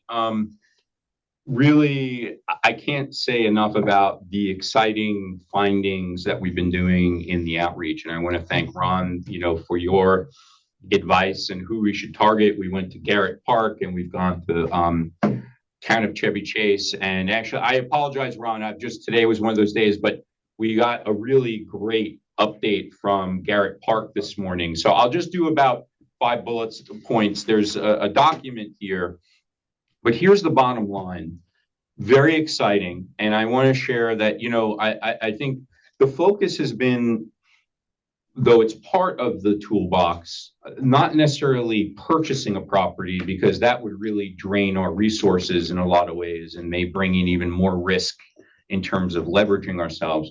But the idea of a transaction that could be around a gift or some other mechanisms. And, let's just say that, in casual conversations, friendly conversations, not as a council member, but just as a neighbor over the years, I think that there are possibilities around that happening. And it's very unique. It doesn't happen all the time. It could be 30 years in the making, or literally if you put this out there and folks know that there are platforms to do it, a deal can come up. And so just a couple bullet points. I'm not going to read through what's here, but just the bottom line.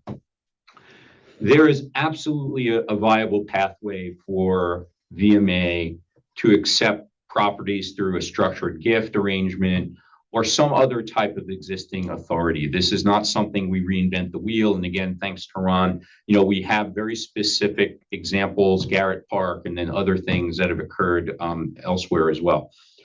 And these could be tailored, right? It could be around open spaces, things that provide a bit of what Paula had mentioned. So lots of good stuff. There's also this idea around, the benefit to community, where it gets a little bit, I wouldn't say complicated, but perhaps a more involved type of opportunity is if there were a gift or some sort of structure that involved a structure. And that's where we would look at the possibility of maintenance and other pieces. But again, that also adds opportunity, because you could imagine, I'm not saying that we would move there, but there could be a community space, there could be a library, and there could be the idea that if the property sits on a large piece of land with an open space that could be a garden, there's just a lot of real goodness that could happen. You could even bring in income. We'd have to talk about that, of how it could be, but there's a lot of possibilities. And just maybe two more points. There is no single playbook. It's kind of there are several different possibilities around mechanisms, but again, very exciting in that they're there. And it's really around the deal. And, over time, we can tighten this up. We could work with Ron around just the idea of what's the framework for, legacy giving, or some blended model, and what's the idea of a community-driven sort of land partnership.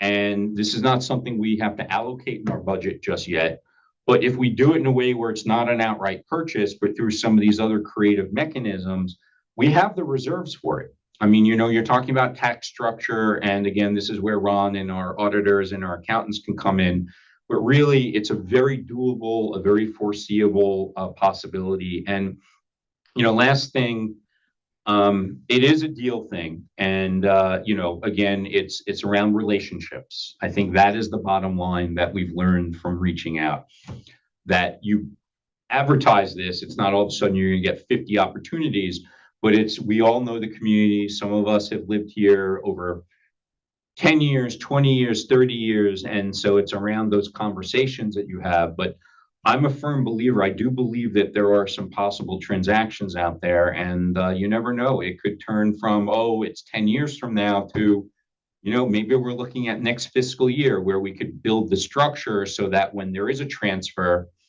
it happens very smoothly. So let me pause there. Okay. And Ron, again, I can't thank you enough. We really have learned such incredible, valuable information, and it's very exciting to know that we can do it. There's really nothing that is preventing us to do it through these structures, so.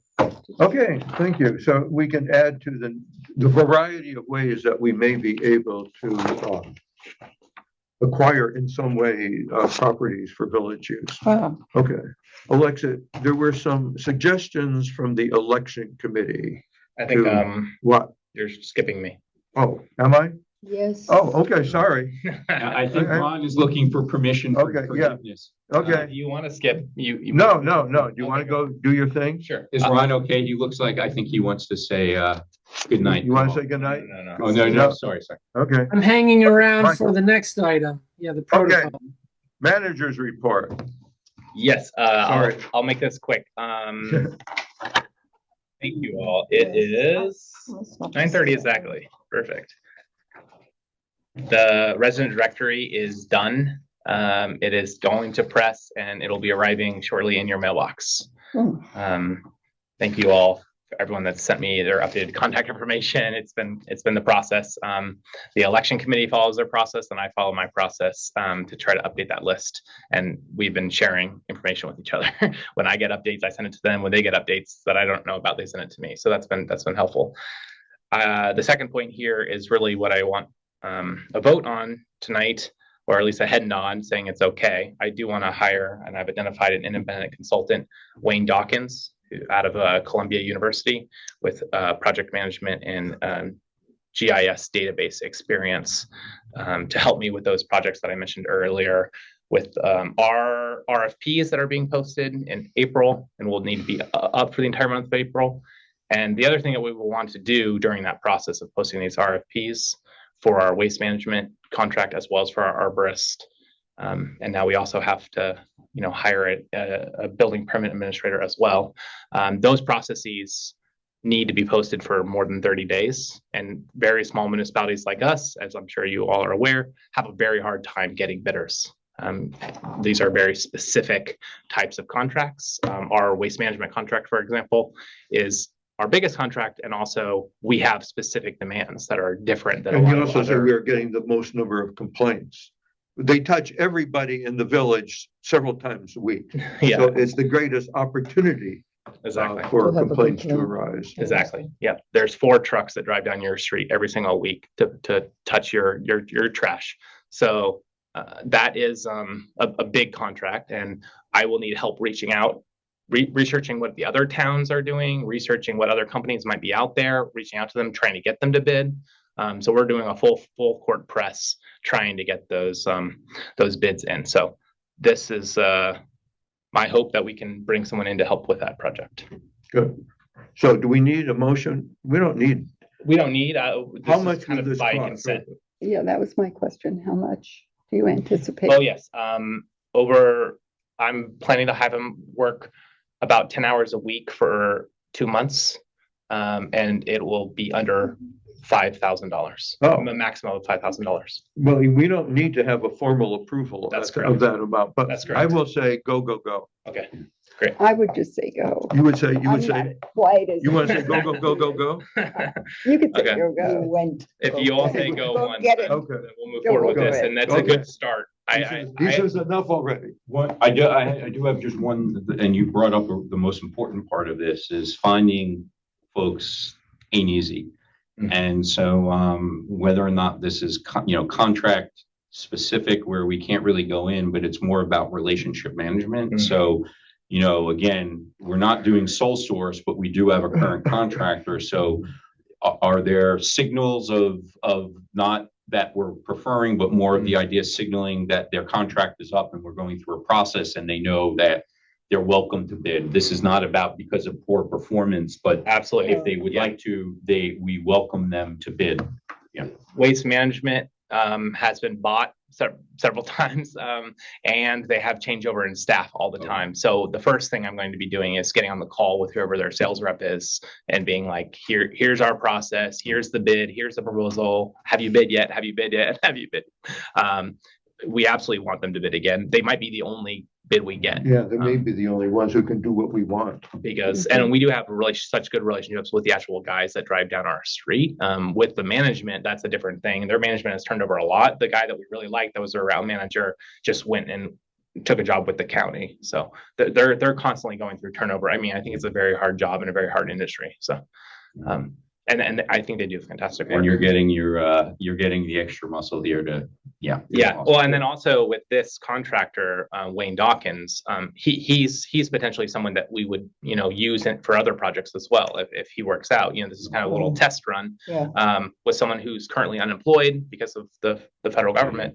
So it's an opportunity to bring someone in, get familiar with them, and see how we might work together. May I ask your patience if you could comment very briefly on those other two big ones, then your feelings on was it the tree or the arborist and the engineer? Any thoughts there of challenges or in comparing it to this other one, which we know is a real significant? Yeah, the arborist is slightly different because it's already expired, and we were just going by case basis. Okay. Every time there's a new tree, I just call them and say, "Come do the tree." That's fine, but we really should have a long-term contract, multi-year contract with the arborist. So we'll go through that process, same process as waste management, and we're more familiar with the companies that provide the level of services that we need.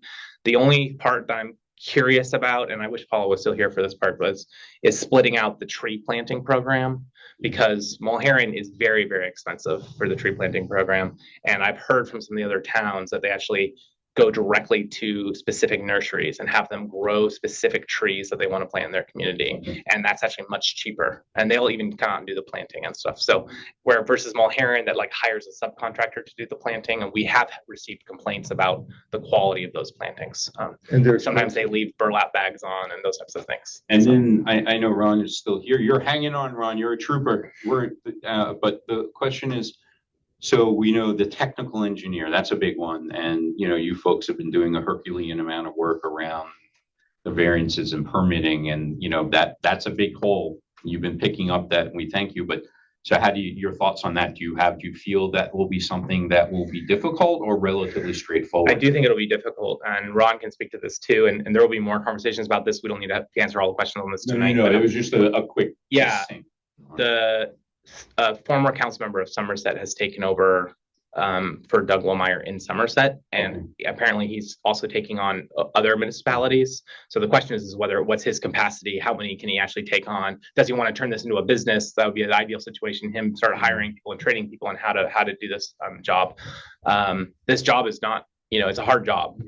You got developers who are trying to pulling over on you on one side, and then you have residents that are mad about development on the other side. So it is a hard job. I definitely don't want to be stuck in this position for long. So I will be contacting him, and then there's also a couple of firms that I know provide services for some towns. So that's kind of the process. There is kind of having those one-on-one conversations with the people that are providing the service right now. Yeah, just real quick. I know Ron, you're here, so this seems to be a really critical position on a lot of levels, right? First, it's something around trust in the community, and we've known, part of the reason of moving on just around residents and just the idea of really building a trust up. And then the other is that you folks end up, between yourself and Michael, you end up taking on so much. You can, but it's exhausting. And so the question is finding someone you could work with that can really fill it. And so anyway, I don't really, it's more of a comment, but do you feel that you'll be, we appreciate this. And if there are ways that we could be supportive, or just hopefully you've got such amazing networks to fill in a position that we know is really, really important to a lot of people. Well, and the last thing I just want to say on this real quick is there was a lot of comments earlier from both residents and you, Jeff, about the process that we go through for when we receive permits, when we receive permit applications, when we receive variance applications. That new person that's coming in will be getting trained up themselves. And then they will also be, taking a holistic view of our processes and redoing and making sure all our processes are still up to date and working well. So it was time for that entire holistic review. So, that's kind of the first thing they're doing. And then there's the conversation after that, once that person's in that role and trained up, the conversation about what's going to happen with the code over the next year. That's why I know we talked earlier, and I'll just say this as a quick response, is this is a natural inflection point. So it was obvious that this was going to happen, and really grateful for that. Okay, sure. Yep. So moving forward, just a couple more points here. The council approved a traffic study for Cummings Lane and Shepherd Street.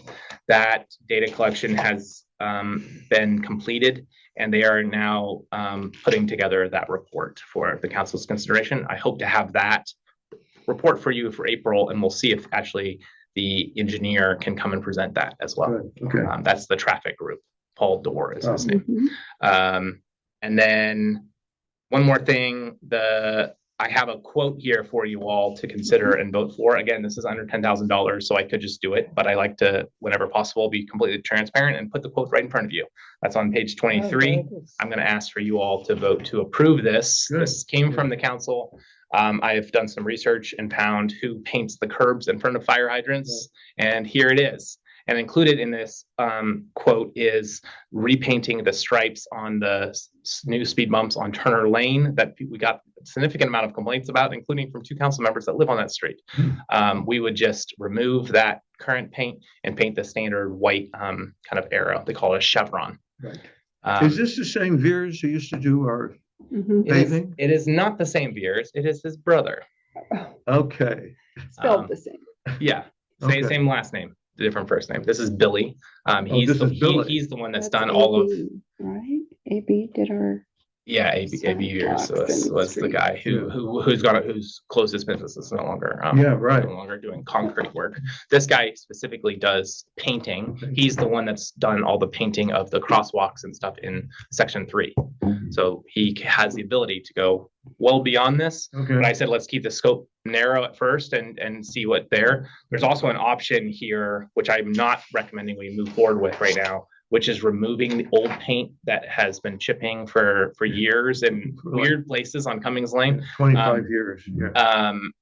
There's lots of confusion about what is and is not a legal parking space. The residents on Cummings Lane tend not to want anyone else to park in front of their house besides them, but they park there all the time. So it's kind of an odd situation. So I'm saying let's just kick that can down the road and solve the problem that we know we want to solve, which is painting in front of the fire hydrants. Good. Go. Roughly how Go do many? it. Go. It's 24 fire hydrants and they paint, I think it's 15 feet. That's Okay. I know Holly is going to be ecstatic because I think every time I see her, she talks about this. And I guess the hot pink did not make it in. We're going. I think Rosie, I'll have to really gently lay this to her. Okay. And the street murals like they have in section. Yeah, no street murals, no fancy No banks, crosswalks, no bike lanes. No, we're just keeping it really simple here. We're just painting in front of fire hydrants.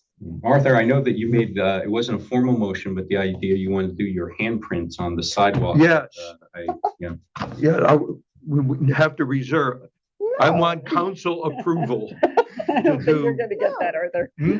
I think I thought you were gonna do a hard. I am. Well, but you can do whatever you want. Your You have to initials, do a little your screen date. cam at night. You'll Because see- you we're know gonna what- see you know Arthur what we're in gonna have? disguise, at We're night. gonna That's- have a lot of Brookville- FUs up and down the Oh, street. of course. Brookville sidewalk, Most fun. we'll have once we're done and we know when that date is, we will plan a ribbon cutting and do something Oh, for you, that's Arthur. Don't worry. In fact, if you don't do it officially, it's gonna be done unofficially. Right.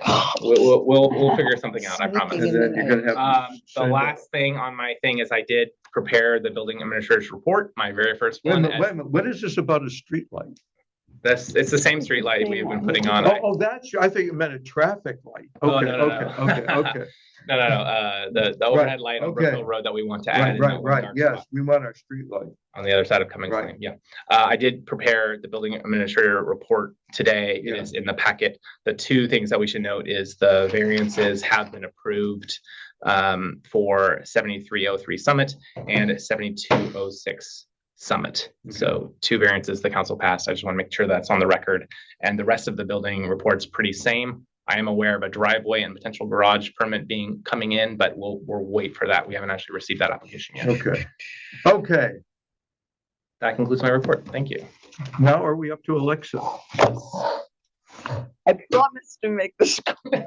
We all say that. I think actually what I'm going to present is very, very timely. I mean, particularly, from the residents, from their request for more interaction. So basically what I'm suggesting is that we consider establishing a standard protocol, a standard procedure to inform on what should be included in informing residents about proposed changes to the village's regulations And this should be inclusive of budget resolution, project proposals, updates to the building codes, election rules, etc. Currently, our charter asks us, and we comply. We wait 30 days minimally to pass a new regulation or code following the meeting in which it was introduced. And then generally we wait until the next meeting to have an open meeting and to discuss it and to vote on it. We also provide written notice of this, and we do hear the views of the public at that later meeting. The suggested changes, I think, are 3 specifically. Once we announce that we should announce the proposed changes at the beginning of the 30-day comment period using the Friday wrap-up and immediately following the monthly, that Thursday meeting. So by the next day, the beginning of the 30-day period, information through the Friday wrap-up could be a brief statement, could be definitely relevant links in order to have the information out there for the residents just to be aware of. I think we could also announce the same in the monthly newsletter. And thirdly, I would anticipate that we would be getting more, or we may not, but perhaps we will get more responses from the residents. And depending on, and I'm not quite sure how to decide about how to do or what to do, but depending on the quality or the number or the urgency of these responses, that we may opt to have a public forum 1 or 2 weeks before the forum where we would be making this decision, voting on these decisions, these changes. And that's basically it. Okay. So, Mike, I think we essentially do those things, don't we? The changes or proposals are noted. I think we've even had Ron at some point, which is why I asked him to stay on for this part of the conversation, draft up some sort of SOP on what the process is. The point that I think Alexa just made is good, though, about make sure it's in the communications. Like, hey, the council has introduced this budget resolution. It'll be voted on at the May 14th meeting. If you want to come. If you want to send the council your comments in advance, you're welcome to do that. There may be a way of putting a box on council considerations or deliberation. At least in the newsletter, the wrap up is supposed to be more for like things that are happening that week or something. Well, but it's your communication to the community. And then the option to have a public forum, that actually is a requirement. We do have a public forum before the council adopts any piece of resolution. Standard practice is to do it at the meeting that it's going to be voted on. Is not necessarily the best practice. So you're saying standalone. I'm saying standalone if warranted. We'd have to decide exactly what that would mean, but that there would be, I mean, like tonight, it was a very robust, interaction, I felt. And I felt that, not that I want to put it in another evening, but I will. That I think the more responsive we are in these ways, the more that. I wonder if we need a standard process for how to request public forums. Public forums take work. They take another evening out. It's hard to schedule meetings, with 5 moving parts, council members plus me, and Ron often. Plus all the various committee meetings that are going on. Right. But I don't think it would be automatic. It would be if there was enough urgency for that to happen, to be decided what that would be. How that's decided. It also, we could take more than 30 days. Like if we want to discuss the budget at the April meeting, we could totally move up and then have the vote, at the following meeting. That's also possible, depending on the timeline for that specific ordinance. How fast do we want to move on that specific? So the only thing I would add is, we've discussed this before, and I like the idea of if it's warranted, right? So I think Ron has mentioned, and I know repeatedly in the best possible way, that we not only meet the standard, but in many ways we go above and beyond in terms of, some other municipalities or even at the state level there's less opportunity. But at the same time, if there's something that comes up that deserves perhaps not the same day that you're taking a vote, it can be helpful. I know the example I give in recent times was, if you recall, Arthur, when there was a resident and the family showed up and we delayed the first vote on the Brookville sidewalk project. And then what we did is we then rescheduled that vote like a week or two later, and it became basically a standalone forum. And I think we all agreed that actually it turned out to be great, because everyone thanked the council that was a really great thing to do. So anyway, Okay. I'm all for it if it's warranted. Something, okay. Okay, so we'll make sure. The part that I can take from this right now is putting in the newsletter. I mean, Yeah, I think but- we Yeah. can do that right now. Yeah. Yeah, Instead of put a box around it or something, just call it under Yeah. consideration. Council has introduced this Mhm. budget ordinance. And they're gonna vote on it in May. Yeah, Michael, here it you is. could give it a kind of a standard title, like you have, what do you call? Council corner is yours. Yeah, right. Or, you call this, what was the phrase that you used to identify the building changes? Yeah. Building notes or Oh, something? yeah, building blocks. The yeah. building block. So you could have council under consideration, Sure. something like that, and then well, not, put a box. With a on it. link to the draft on the website. Yes, of good. course. Or I could even publish it in its entirety if there's enough room. Right. Well, Okay. I'll have, Aaron is actually the one that handles 90% of the calls that come into this office, and also most of our communications. So Mhm. Okay. I will task her with this. Okay, I think we are now up to the final part of any further resident comments, and I see, yes, indeed, there is one. Hi there. Am Thank am you. I This was- excused now, Mr. Chair? Good night, good night. You're Good off night, the Ron. clock. Thank you. Make sure you click that stop clock. Yes. Okay, good night. Okay, Okay, I Marty. want to say a couple things. This is a great meeting. I really appreciate the updates on all the Annapolis legislation. I really appreciate all the information on the sidewalk project, and yay, looking forward to celebrating that starting. And I want to thank Alexa for putting forward this proposal about how to get information out about things. Michael, thank you for putting stuff in the newsletter. I think the timing of an announcement, this is just on Alexa's piece here at the end, the timing of an announcement of an open community comment period, a 30-day comment period, is important. The reason this came up at the election committee last year was because there was a 2-week lag before there was any printed notice that there was a comment period on the election regs. This is from last December's meeting, a year ago, December. And so the 30-day period was half over before anybody in the village knew there was a comment period about the election regs. And that upset a number of people on the election committee because we wanted community comments. So I think that putting the announcement that there's an opening of a comment period in the Friday wrap up the day after the council meeting where the council votes to introduce a regulation, election, stormwater, whatever, budget. I think that Friday wrap up is really critical because that's a public notice that gives people the full 30 days to. So there is no 30-day comment period, Marty. That doesn't appear anywhere in the charter or anything. It's a good government practice. It's a good government There's practice. a 30-day Michael. waiting period before the council Right. can vote. The reason but- that waiting period exists, and I don't want to argue with you about this, the reason there is a waiting period is precisely for people to review the documents and provide comments. That's the purpose of the waiting period. And I think that letting people know that period I think is the starting is expectation, sorry to interrupt, Marty. I think the expectation that I'm going to be here until midnight or after sometimes, and then I'm going to come in Friday morning and write something to be in the wrap up the next day. Not considering the days that I'm off, not considering any of that is really unrealistic. I think the newsletter is much more realistic. So that's well, the why newsletter, willing yeah, to the commit to newsletter that comes today. out two weeks into the comment period.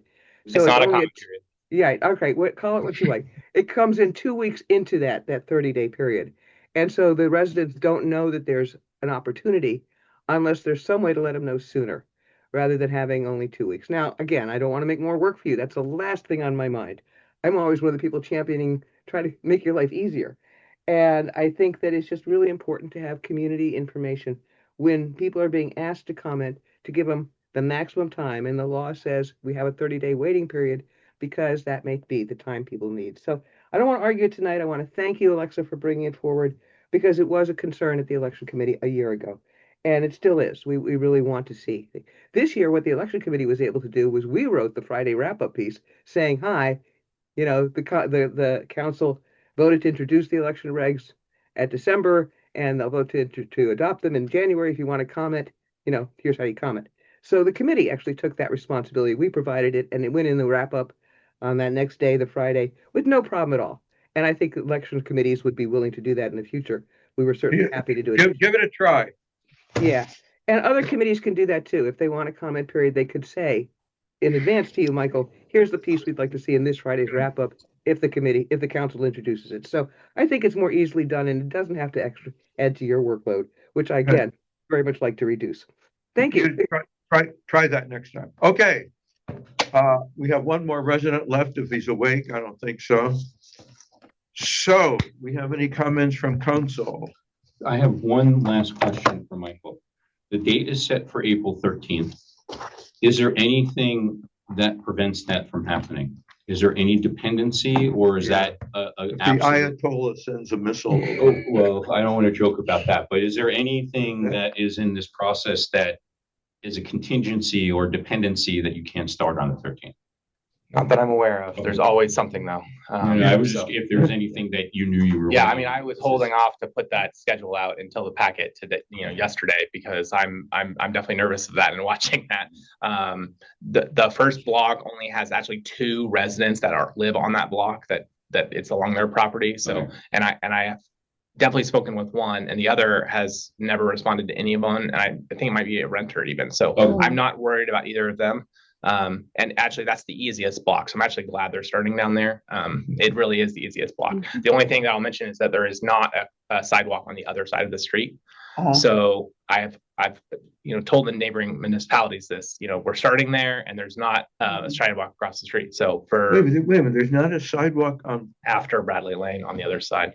That's right. That actually intersects with the village. Yes, exactly. There's a little bit of a shoulder there. Which yes, you're right. So I say this, I know we're wrapping and this is not prolonging it, but I think that's where we talked about contingencies, but also the idea of the flag people and just making sure, because there are kids who come home early and other things. So we know you're on top of it, but I don't ask these questions because I'm trying to prolong a meeting. It's more of just recognizing that stuff happens, and we know you're on top of it, but we want to ask it because if we don't, so okay. Any other things? Does anyone want to make a motion to adjourn? I will make a motion. We have a motion to adjourn. We have a second. All in favor? Aye. Thank you all. Thank you, council members. You guys are great. You are awake. 100%. Cheers. Have a good evening. Okay. Good night.